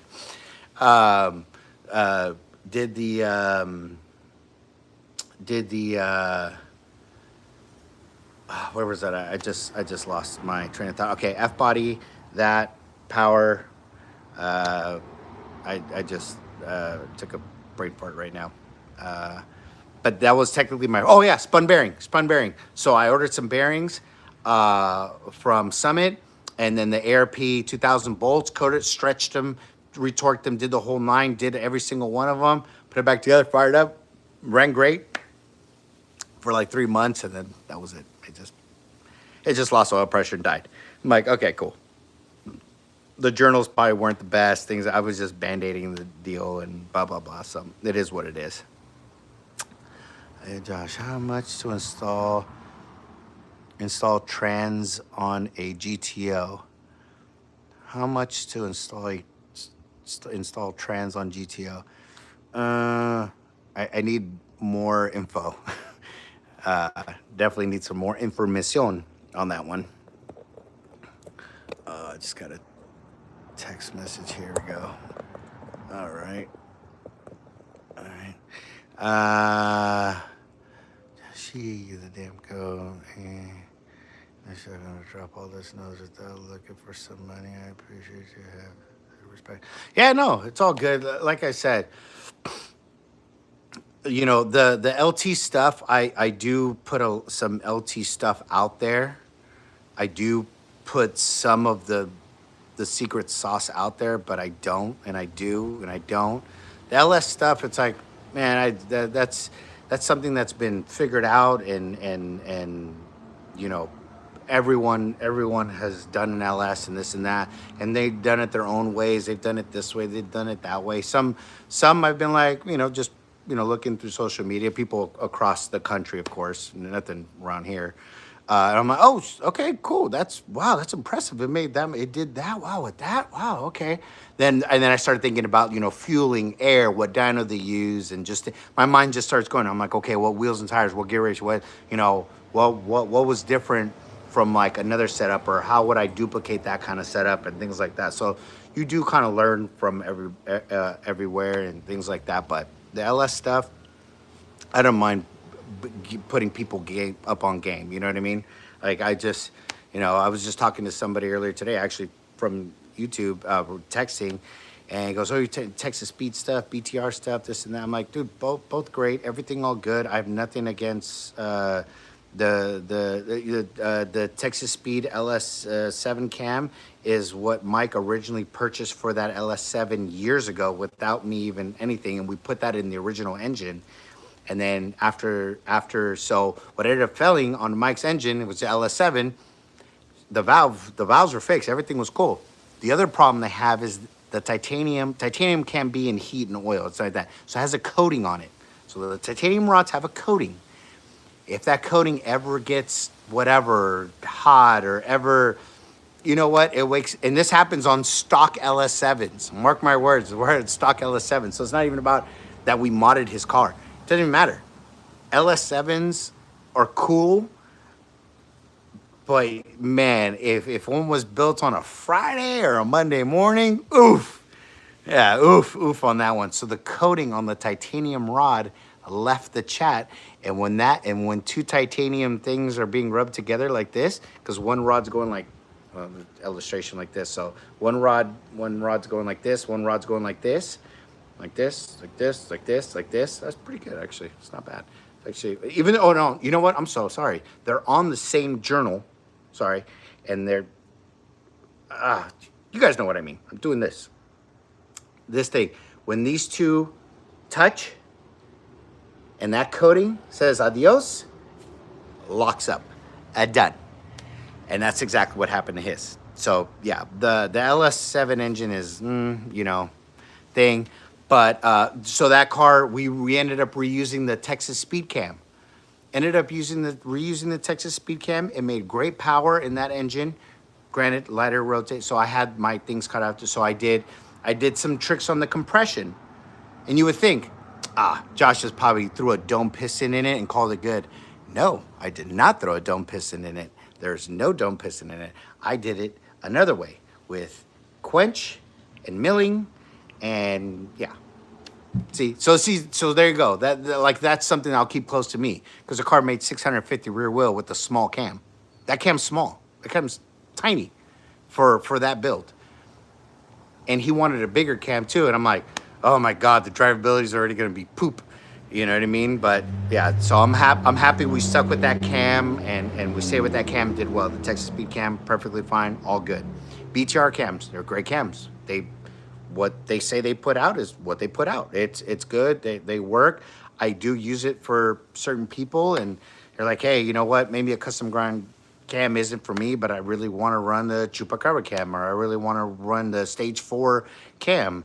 I really like the way it sounds. I like the thing. And I'm like, okay, fine. Like there's this one car I did a while ago. It's like, that's a really big cam. If you're not going to put an MSD intake manifold on here with the big throttle, but you're going to leave a lot of power on the floor. So that's another thing too. Doing the bigger cam, it needs airflow. It needs more things. So what you want to do is make sure the intake part of it's there. Make sure the plugs are gapped right. Make sure you have the adequate exhaust system for it, because you know, LS6 intake manifold, stock throttle body with some 1 3/4 headers, and you put a cam that's like a 220 or 224 intake duration, 230-ish on the exhaust, I mean 232 on the exhaust, is gonna make probably close to 380, 385 rear wheel in that setup. Now, put the big cam in there, the stage 4 cam, yeah, you're gonna get the 111 LSA. I think the intake duration starts at like 234, 236 on a 236 or 234 on the intake, and I think it's like a 240, 244 or two something like that on 111. Yeah, cool. Puts on the dyno. It makes 401 rear wheel. Wait, what? How come it only gained like another 1,600 horses? It's such a bigger cam. Because the bigger the cam, the more airflow you need. So if we put, okay, now let's change it up, right? We put that cam, we put 2-inch headers, a ported MSD intake manifold with a 103 intake with an over the radiator shroud thing. Let's just say it's a 6-speed manual. Forget about the chassis. We're just trying to put it in layman's terms. Put that same cam in there. It's all pump gas. Probably put down like 434, 444, 435, 40-45 rear wheel. Okay, now that cam's breathing, it's doing well. If we put some E85 on it, put some other stuff, a light and flywheel, we can get those numbers, you know, rocking. But the cam is breathing. It's moving air. The other thing is, we start messing with, so we put that small cam in that setup, right? We put the small cam in that setup. You know, the car's gonna put down 421 rear wheel. Let's say 425 rear wheel. Okay.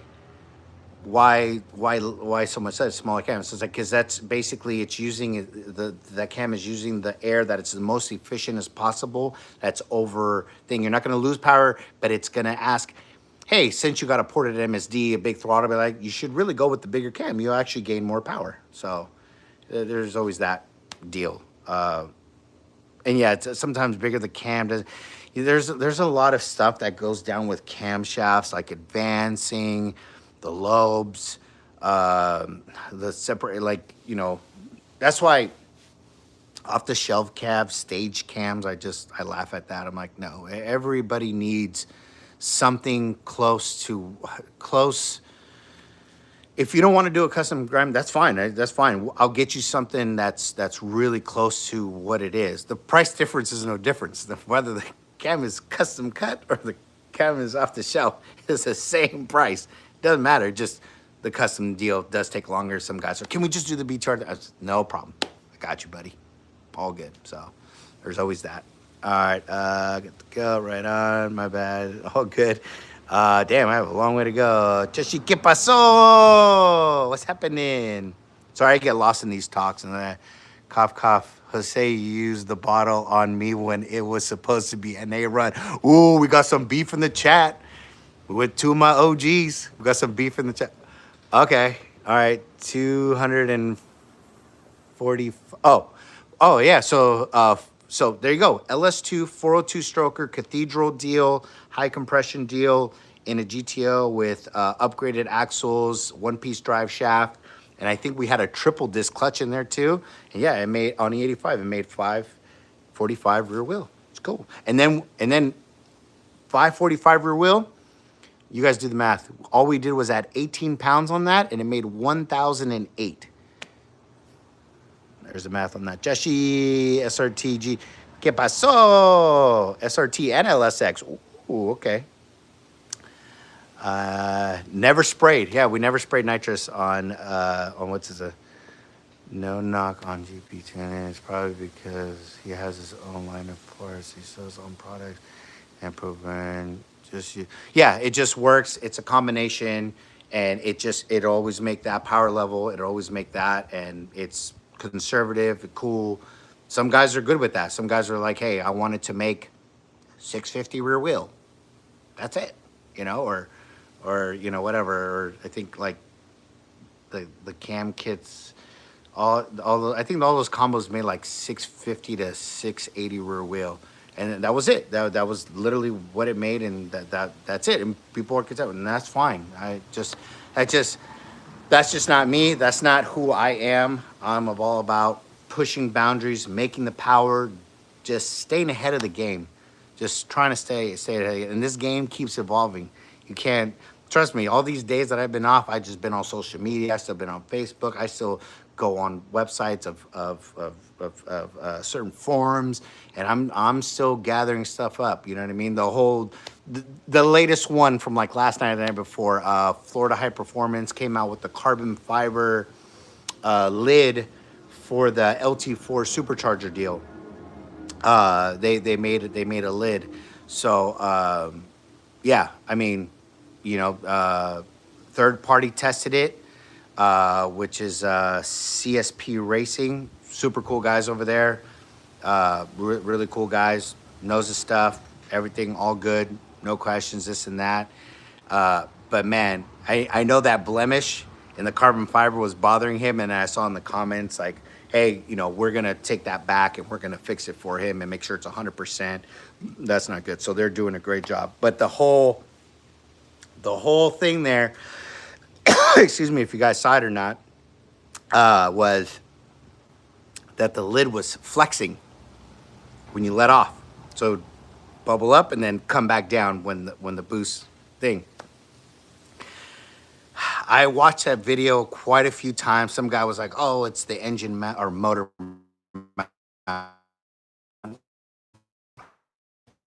Motors are electric, but that's a whole nother argument we can have another day. We're not going to go there on that one.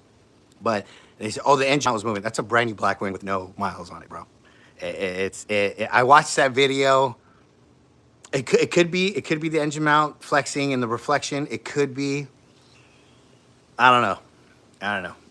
We'll see. Time will tell, and I hope it actually goes on a high horsepower car. It actually goes on something that's actually going to utilize that. And I love what I forgot his name, the owner of CSP, but I love what he said. Is like that's another big thing on LT4s is that you put the bigger intercooler bricks and all that stuff. The boost gets in there. And then at that point, there's nothing that really cools down the lid itself. It's a piece of billet or aluminum. It's aluminum, it's heat, or it's billet aluminum. It's going to be heat, it's going to trap heat. So it has to fight that heat, and then it goes to the intercoolers, which IATs do go down. They do help a lot, don't get me wrong. But there's nothing to cool the lid itself. So when he said that, it made sense to me that, that's fine. The big cooling brakes, the IETs have dropped. We did it on juniors. We put those CNR brakes. That thing dropped like another 20 degrees. That thing is like cold. But you have to remember too, the lid is hot. The lid is hot from just sitting in traffic. There's nothing that cools that down. So the carbon fiber will help, I think, also with the cooling aspect of it. I love the concept. I love the thing, but it needs to really go on a high horsepower car and get that tested. But yeah, about what you said here about GP2, yeah, nothing, all good. He's in his world, I'm in my world, all good. Gotta catch up soon, bro. Didn't know you had surgery. Yeah, yep.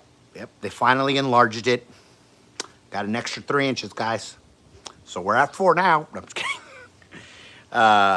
Yeah, no, I had a hernia surgery, but I'll text you afterwards. I'll hit you up. So I'm still recovering. But yeah. Shout out to Josh for working on my C5. Yeah, yes, sir. I got the bands. Yes, sir. Absolutely. Opinion on the V1 LS6. Bought one recently with the stage 4 cams. So far, got shit ton of creative steel parts instead of in some cooks had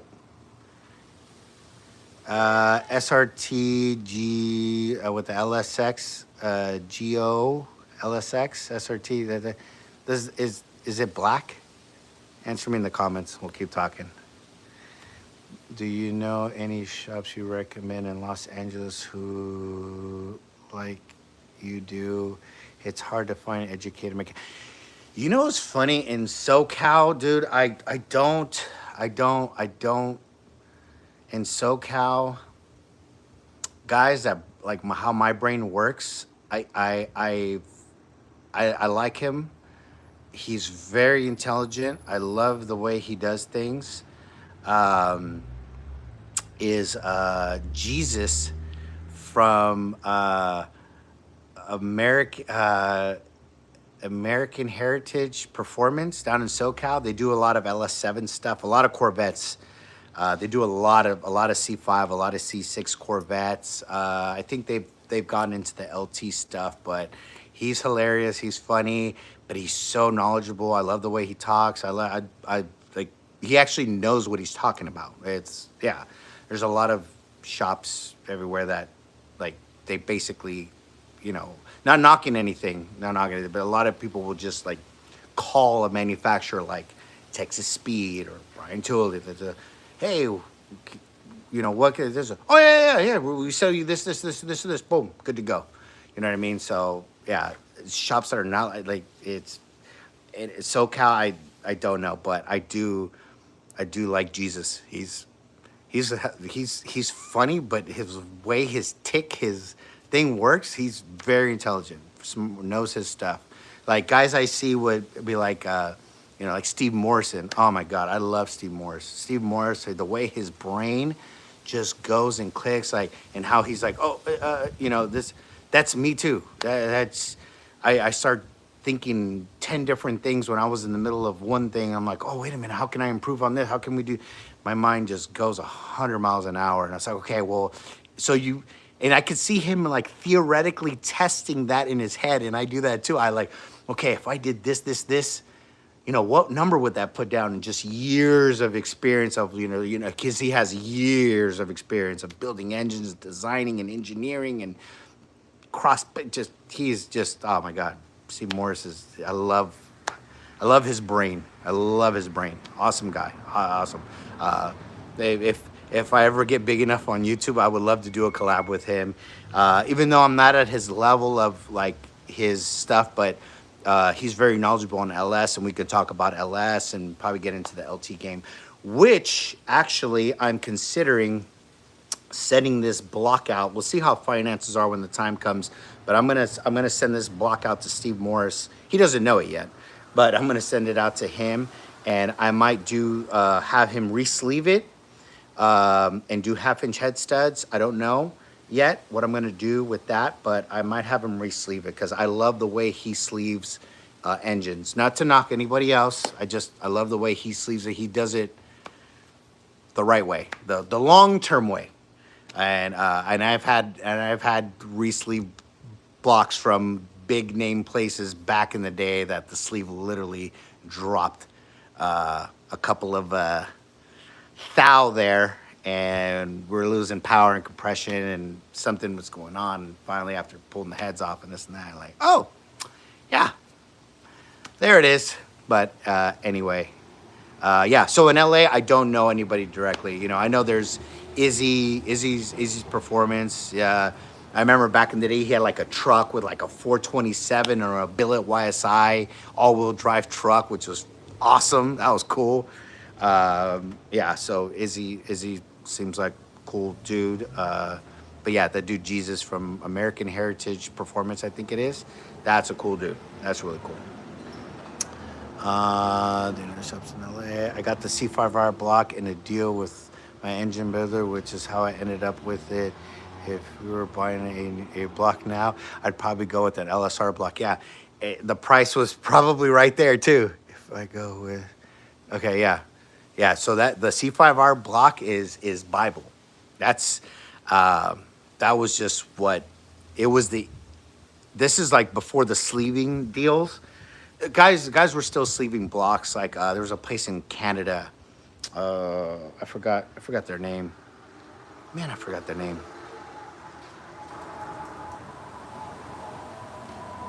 I forgot their name, but they were in Canada. They would re-sleeve blocks, and it did well, and they held up, and everything was fine. And then ERL was doing sleeving too for a while. And I remember back in the day, ERL would get your LS2 block. They would re-sleeve it for you. We would re-sleeve it for you, and then they would weld little tabs on the corners, on the top and on the bottom, so you could add the 6th bolt. So that was just cool stuff back in the day that, you know, people couldn't, or now that people couldn't afford the LSX block when it came out, but they where weight savings was critical because they were going for that extra tenth or that extra mile an hour and all that stuff. So we were just figuring things out back in the day on how to keep these heads down and how to keep the power up and how to things. Now it's just, hoop the thing, and you're all good. If you go with the Holly C with the factory ABS, so no, it will not work. And yes, it would be a Christmas tree. You would have to do a thing, but I'm assuming you're putting an engine in something like that that's not going to be really street driven much. That's my only assumption. I go to aftermarket ECU on your stuff, which yes, I know. Yes, I'm gonna do an aftermarket ECU. I just want to get the car done. Let me dial it in, let me dyno it and stuff like that, and then we'll switch over to Holly. I just really wanted to put the Holly on it when I did the turbo kit, but if I need be. So there's a company out there, and I don't know what the name of the company is. Guy at that Red Zone told me, but do a Google search. They make it for this car. They might make it for the C5, but they have a plug and play harness that this dashboard, the whole thing works, and it's just a Holly. So the computer is just, I think just like a piggyback to send information to the computer or information to the dashboard or whatever, but it's a plug and play deal. So they might have something for the C5 deal. What's up, JRG? Chauncey with the smiley face. Let's get the Saab rolling. Okay, so that might be sunny. Yeah, let's get the Saab rolling. Yeah, I told you, and I will repeat it one more time. As soon as the SSR is done, because he has his finances together, he's ready to go.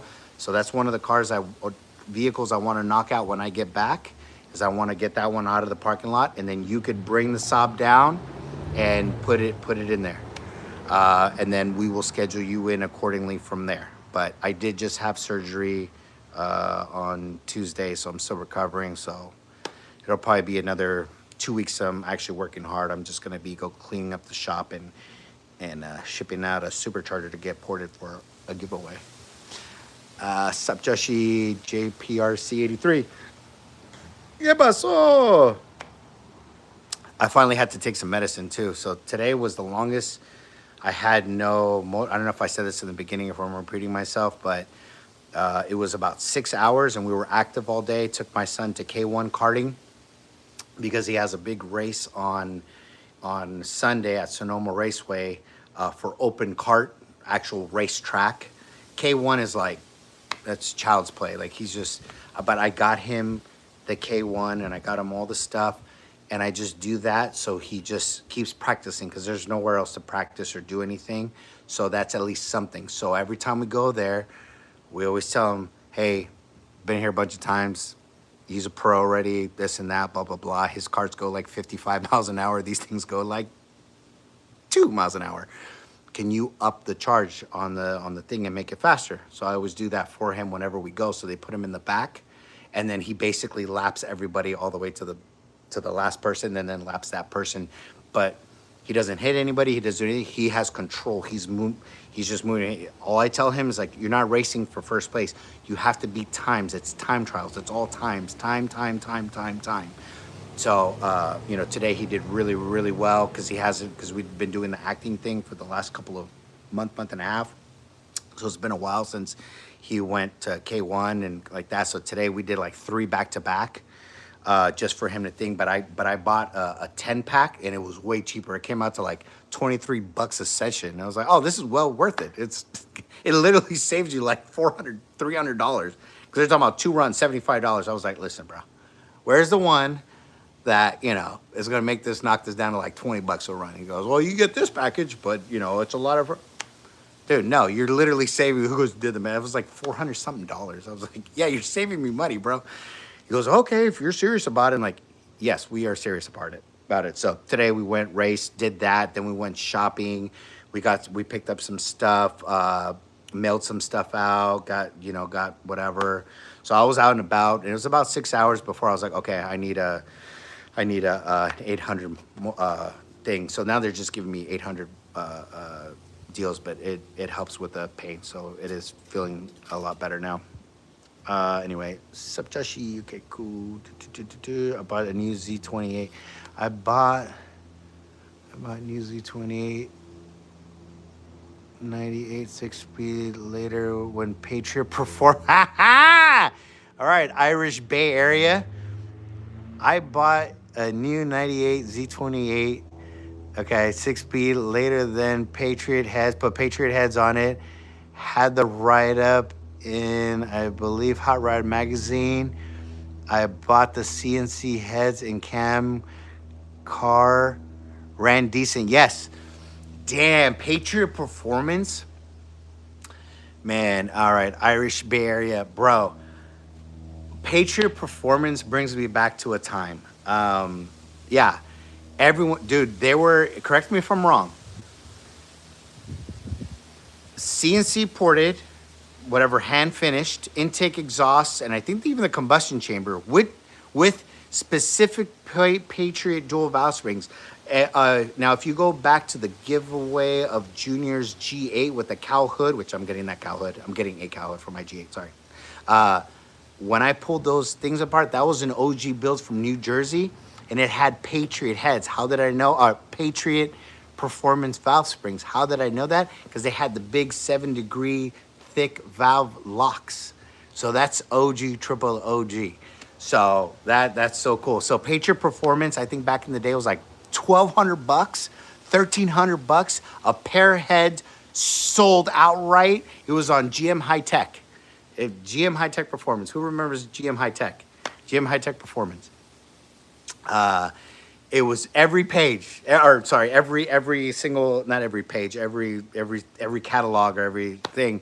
It was like $1,200 or $1,300 a pair of CNC heads. Outright, no core, no nothing, without springs. It was like $1,100 or something like that. If you want to run your own valve springs, and then if you want to run your own valves, that's fine. Whatever, they would do the port job or whatever. So yeah, so Patriot Performance, dude, they were great. They were awesome for what you paid for them. It made the power that was supposed to. So we would gain anywhere between, back in the day, like I would say about 20 to 30 rear wheel max on those heads. So that goes to show that it was just hogged out and that was it. You know, obviously it made a little bit more power on the things, but for the price, you got a set of ported heads, and that price fit the bill, right? You know, $1,300, 25 rear wheel. Yeah, worth it, especially if you're gonna pull lifters out and things like that. But back then we weren't really doing lifters because these cars had no miles on them. Only one, now I could talk about it because it's been a million years. They had overported an intake runner in, so we did this C5 Corvette. It was a 2000 FRC Corvette, did a 402 stroker. He's still around too. I always forget his name, but super cool dude. He's got a V3 now. I follow him on Facebook. We say hi, you know, here and there. But it was a 2000 FRC black Corvette. We did a 402 stroker on. No, sorry. Stock LS1 with those heads, and I forget what cam we ran. Finished the build, everything was fine. The car dyno tuned and everything. Everything was all good. The car was sitting outside. Went out there to fire it up. Went to fire it up. Wow, boom! I was like, what the heck happened? Dude, coolant oil all over the floor. Like, what the? Pushed the car in, started pulling the intake mat, started just diagnosing. The intake runner and cylinder 6, they overported it, and I guess with the heat and the cool down, it cracked the aluminum into a coolant jacket. So as the car sat there and cooled down or open, water just filled the runner up. You don't know, you're just hopping in your car, putting the key in. Oh, sorry, C5. Putting the key in, clutch in. That's it, done. So yeah, we sent photos, emails to Patriot Performance, and man, after that whole ordeal, yeah, they actually gave him like $500, returned his money for the heads. We shipped the heads out. They sent a label, shipped the heads out. We shipped the heads out. We did that. They gave him $500, I think it was. I think it was like $500. $500 towards another block. And blocks were a lot cheaper back then too. Yeah, LS2 block was like $1,200. So I think they paid half for an LS2 block or something, or like base value of what an LS1 block with it was like $500 I gave him, or $600. And then he goes F it. So we ended up doing a 402 with ETP heads and made like 500 something rear wheel on pump gas. That was pretty cool. LS7 Speed has premium alloys, so when the coatings are degraded, the alloys aren't resistant to the duty cycles, and the engine fails. Yes. Yep, correct. On the LS7 deal, yep. So they have a lot of other quirks. Back in the day too, I don't know if tuning got better or just the tuners back then. They were cracking number 7 heads cam LS7s, cracking number 7 cylinder wall. Cracked all the time. Cracked. I was like, what the? So that was a weird one too. The coating on the rods, that's a big one too. There's a lot of quirks on the LS7s. It's not my favorite at all. Engine out of the engines and stuff like that. You know, when people ask it like, what's the big dog? I'm like, without doing a crate engine, and even the crate engines are not good. The LSX crate engines aren't good. But like production LS wise, I know you guys aren't asking me, but I'm gonna say it because I know at some point I'm gonna get asked, and I'm gonna go live again probably tomorrow too. I'm gonna get off here soon in about at 7 o'clock. I'm gonna get out. The production wise, everything wise, just the whole thing, this and that. Believe it or not, it's a 1997 Corvette LS. No, I'm just messing with you. No, it's going to be the LS9. The LS9 is King Dog, oil squirters, 11 millimeter. Everybody's like, oh, the LSA and the LS9 are exactly the same. No, they're not.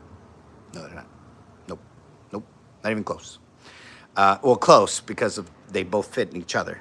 But it's got bigger head studs in it, and then the porous material that they use. Oh no, I think the material they used on the LS9 and the LSA are the same, but internal wise, it does have. Well, they both have a forged crank, but the LS9 has titanium rods in it, so which makes it a little bit nicer too. They never had issues with the coating on the LS7 stuff, so they figured something out afterwards or during the process, or they probably had more R&D money in the ZR1 stuff, because the way the ZR1 is now, my C8 ZR1 that's over here, ZR1X. Anyway, they figured something out with the coating, but it definitely has bigger head studs as well, and the one thing too that a lot of people don't know, but 2009 to 2010, they did have a valve drop problem. There was actually a recall on LS9, just how LS7s too. So there's a recall, and they supposedly fix it after 11. I haven't really seen a lot of problems with it, so it's been good ever since. Okay, lagging a little bit, homie. Sorry, I'm hurt. You're not lagging, might be on your end. Oh, sorry. Not lagging on my end. Okay. What's up? What's up, friend? Bro said, you do the math.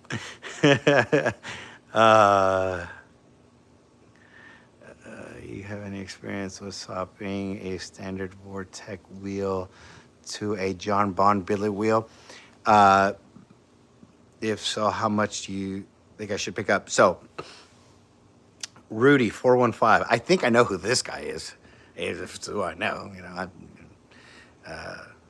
San Franciscan, Rudy 415, still lives in the city. I don't. live out in the suburbs now where it's quiet, and it's 100 and it's probably dropped down to a nice like 99 now, but it's still hot. Um, anyway, yes. So there is wheels out there for the supercharger for the supercharged guys. So there's even an upgraded wheel for my Pro Charger too, that John Bond. There's a few other companies out there, and they claim they'll make like another 60 horsepower to 80 horsepower over your peak overall power. So Rudy, I have no personal experience doing that. I have done my research. I have looked into it. They say what they say they guarantee, and they're still in business. And you go on their website, and it's still that. Then I would go with it. No problem, as long as there's no there's some you got to machine the thing where they say, hey, just send us out your whole head unit, and then there's some blades or blower blades that you could just swap out with the factory housing. Just got to make sure everything's right and tight. You know what I'm saying? Glad you made it safely to the surgery, big guy. Yeah, I know. I was scared. First time ever surgery, the whole nine. When they took that tube out of the bottom of my throat, and I came out of anesthesia. Oh yeah, anesthesia. First time I ever had it. That was pretty cool. I was like, woo. That was cool. I was like, now put me back, please. Put me back, just for like another 20 minutes, please. Yeah, the procedure was like an hour and a half or an hour and 40 minutes. It felt like just I woke up. I'm like, and they pulled this thing out of my throat, and then all of a sudden, I know here comes a joke. So they pulled what out of your throat? Anyway, pulled out of my throat, and I couldn't breathe. Every time I breathed, my belly would expand. I was in pain. I was like, what the? I started cussing like a sailor. I was like, you motherfucker, you, F you, F you, F you. No, I was pissed. I was like, this ain't cool. The guy's like, okay, I got you. I'm gonna put you down. Like, what's the level at from 1 to 10? I'm like, 100. What do you think? Cool dude. I apologized to him afterwards. I was just pissed off and a lot of pain. Like, that's pain I've never felt before. And then after I would say a good 10 minutes, we got me down to a 4.5 pain. I was like, ooh, this is cool. I'm chilling. Hey, man, I'm so sorry. I didn't mean to do that to you. I was just, a lot happened. Somebody pulled something out of my throat. I felt a lot of pain. I didn't like it. Pineapples, don't like it. Don't want to be there. Just didn't do it. So I'm sorry. So once we got me down to a 4.5, he goes, if I give you another dose, you're going to fall asleep. I'm like, I might take that right now. But I was like, then you would have to be here for another 2 hours. I'm like, okay, no. Just 4.5, cool, I could deal with that. And then they had me cruising on stuff, and then that was it. But yeah, thank you. Yes, I did make it through. It was crazy for me. I know people are like, you wuss, I've done worse and this and that. That's fine. I've never felt that before. I've never thing. Any experience with Grom Racing? No. New Era is in SoCal. Heard they're popular.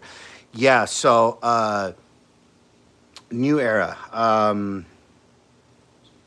do I do this?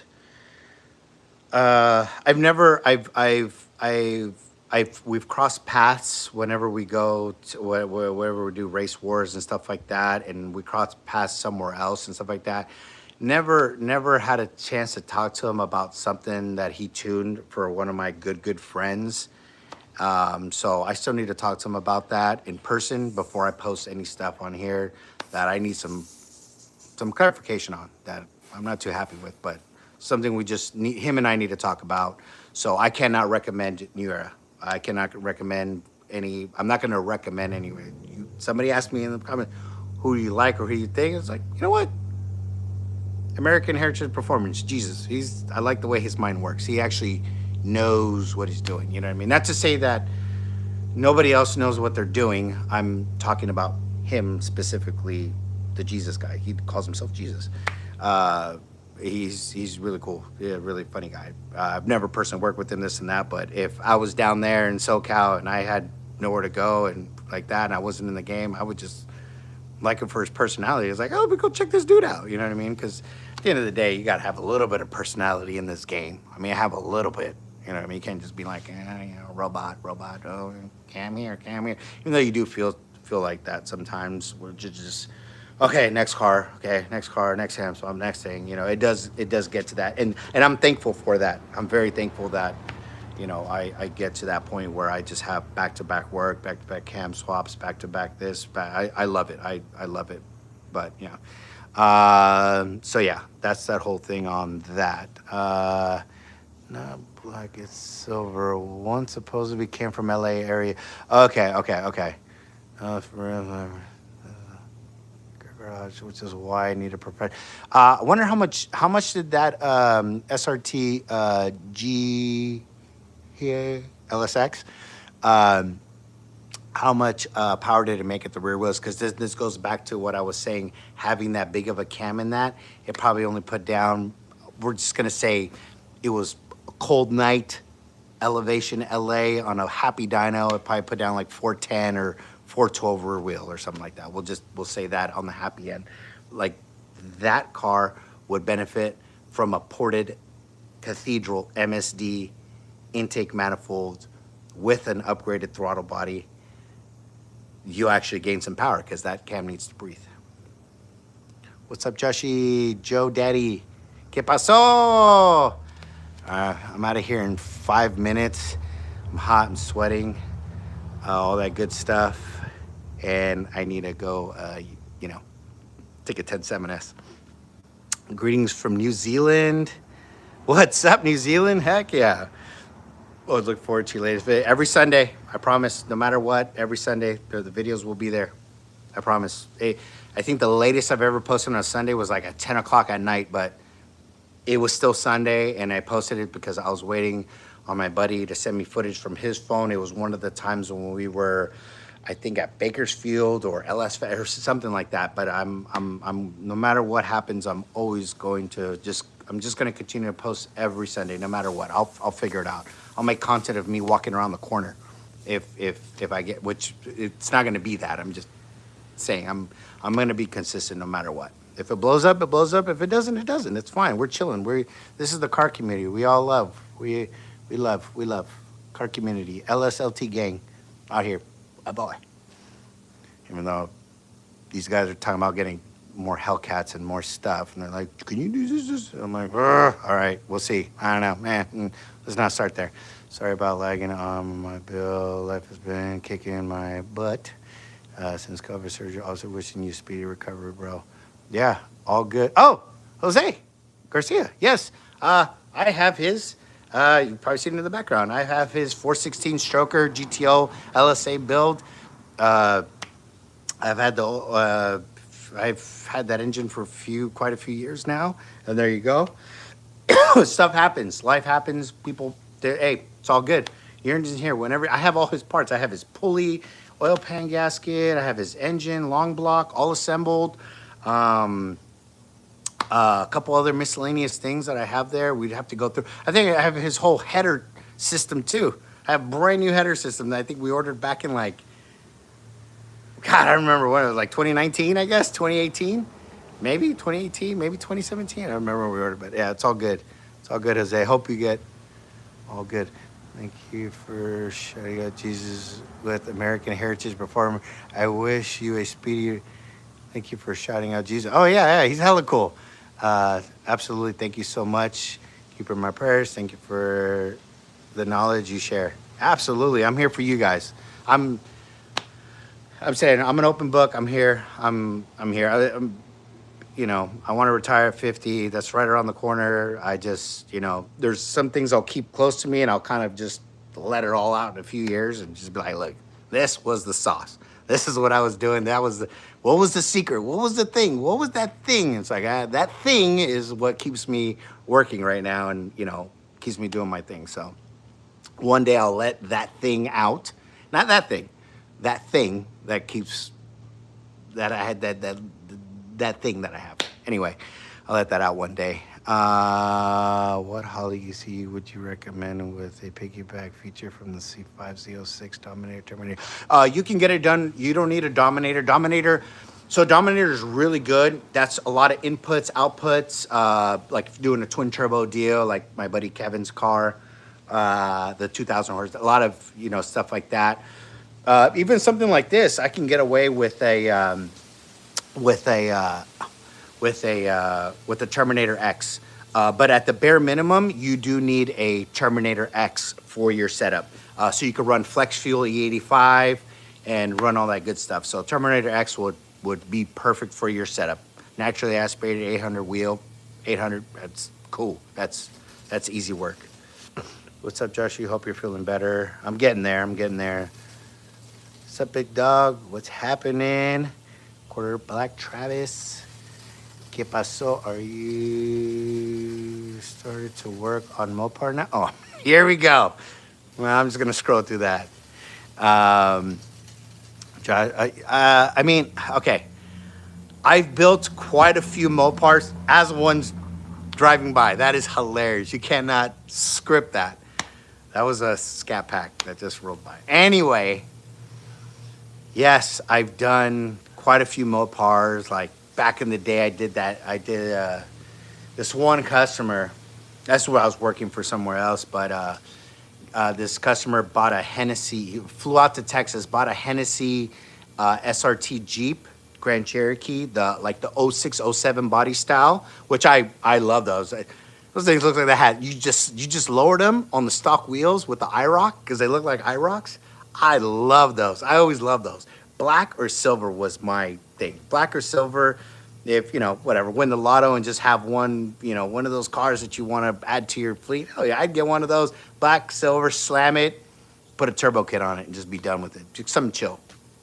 But it was a Hennessy built deal, which doesn't mean anything. The Hennessy stuff is just basically like I could just put, okay, I did a JRG thing. I just put my name in that seat, the back seat, put a couple stickers on it, and it's basically a Magnuson supercharger with a cam from Cam Motion and some headers from Cook. It's just they're just a glorified tuner shop.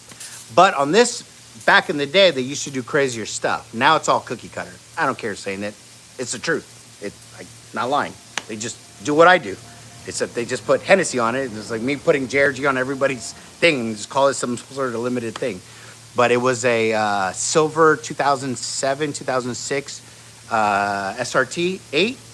And basically, it had a single turbo kit on it that they made, really nice. It was cool. Everything was good. Customer bought it, Texas, drove it to Cali. Car started running worse and worse and worse as he got closer. Long story long, as the gas got crappier, he was still beating it on the freeway. And I remember putting a camera in one of the cylinders. It detonated itself to death. I was like, how'd you make it here? He goes, I barely made it. Like, he lived in San Jose. He goes, I barely made it, and I barely made it to the shop. Like, it was smoking, this and that. Like, it was just bad. It was just a drop off, engine pull out, open your checkbook. What are you gonna do? Call the guy and be like, you never told me to put 93 or not beat it up on the way here. That's just common sense, guys. The car's tuned over there for 93. Elevation, all that stuff. O2 O2 sensor can only compensate so much. The map sensor can only compensate. The knock sensors can only take up so much timing if you're sitting there just doing a long pull of beating it up. Yeah. So I ended up building that. I built a couple SRTs. I built a couple red eyes, a couple pink eyes. Sorry, got a little jab, little pink eyes. I've done a few pink eyes. I've done a few cam swaps in them. I've done a couple of track hawks. I just don't post it. I don't say anything about it. I've never said anything about it because I just don't want to go down that road. I just don't. But if I have to, I will. Thanks, Josh. Keep up the good work. Absolutely. Yeah, no, I appreciate you guys. I appreciate you, man. I know you're singing off. Hope take it big, easy. Looking forward to your next video. Mike, homie. Okay, just subscribe so fast. Okay, right on. I appreciate you. And yeah, no, I appreciate you guys. And video every Sunday will be here at 7:03. So I'm gonna log off. But I promise I will get with you guys tomorrow. And then I promise I'll fire this up too. We'll do a little walk around, do a little update on this thing. She's been chilling here ever since the racetrack, so it has the tag on it from the thing, the number. Yeah, so there we are. We will fire that beast up tomorrow. Promise. I'll probably go live in the afternoonish, so maybe after 2 o'clock we'll go live tomorrow, and then yeah, we'll fire her up and we'll talk some more. Tuning in from Northeast Ohio. Do you have a surgery or something? Yeah, had a surgery. I'm about to log off right now. Had a surgery on Tuesday. That's why I haven't been at the shop. About to go back there very soon, do some light work. I had a hernia, dealt with it for over a year and a half. And then right at Holly LS Fest, if you go back to the Holly LS Fest things, it was bulging out of my stomach. Like, it was bad. And then I finally scheduled the thing, had it last week. So I'm just down recovering. Today's the first deal I feel like a human, like, oh, the weather. And it's been 100 and something degrees, but I don't know. I've been inside with the AC on. So yeah, but I'm about to do that. But yeah, thank you, Joshie. You're the best. Okay. All right. Love you guys. Appreciate you guys. Appreciate everybody here wholeheartedly. Thank you for the support and the love. And let's see how I close this off. I think it's up here, and we'll go live tomorrow, but we'll do it after 2 o'clock. So just be aware after 2 we'll do it. All right. Take care, brother. Thanks.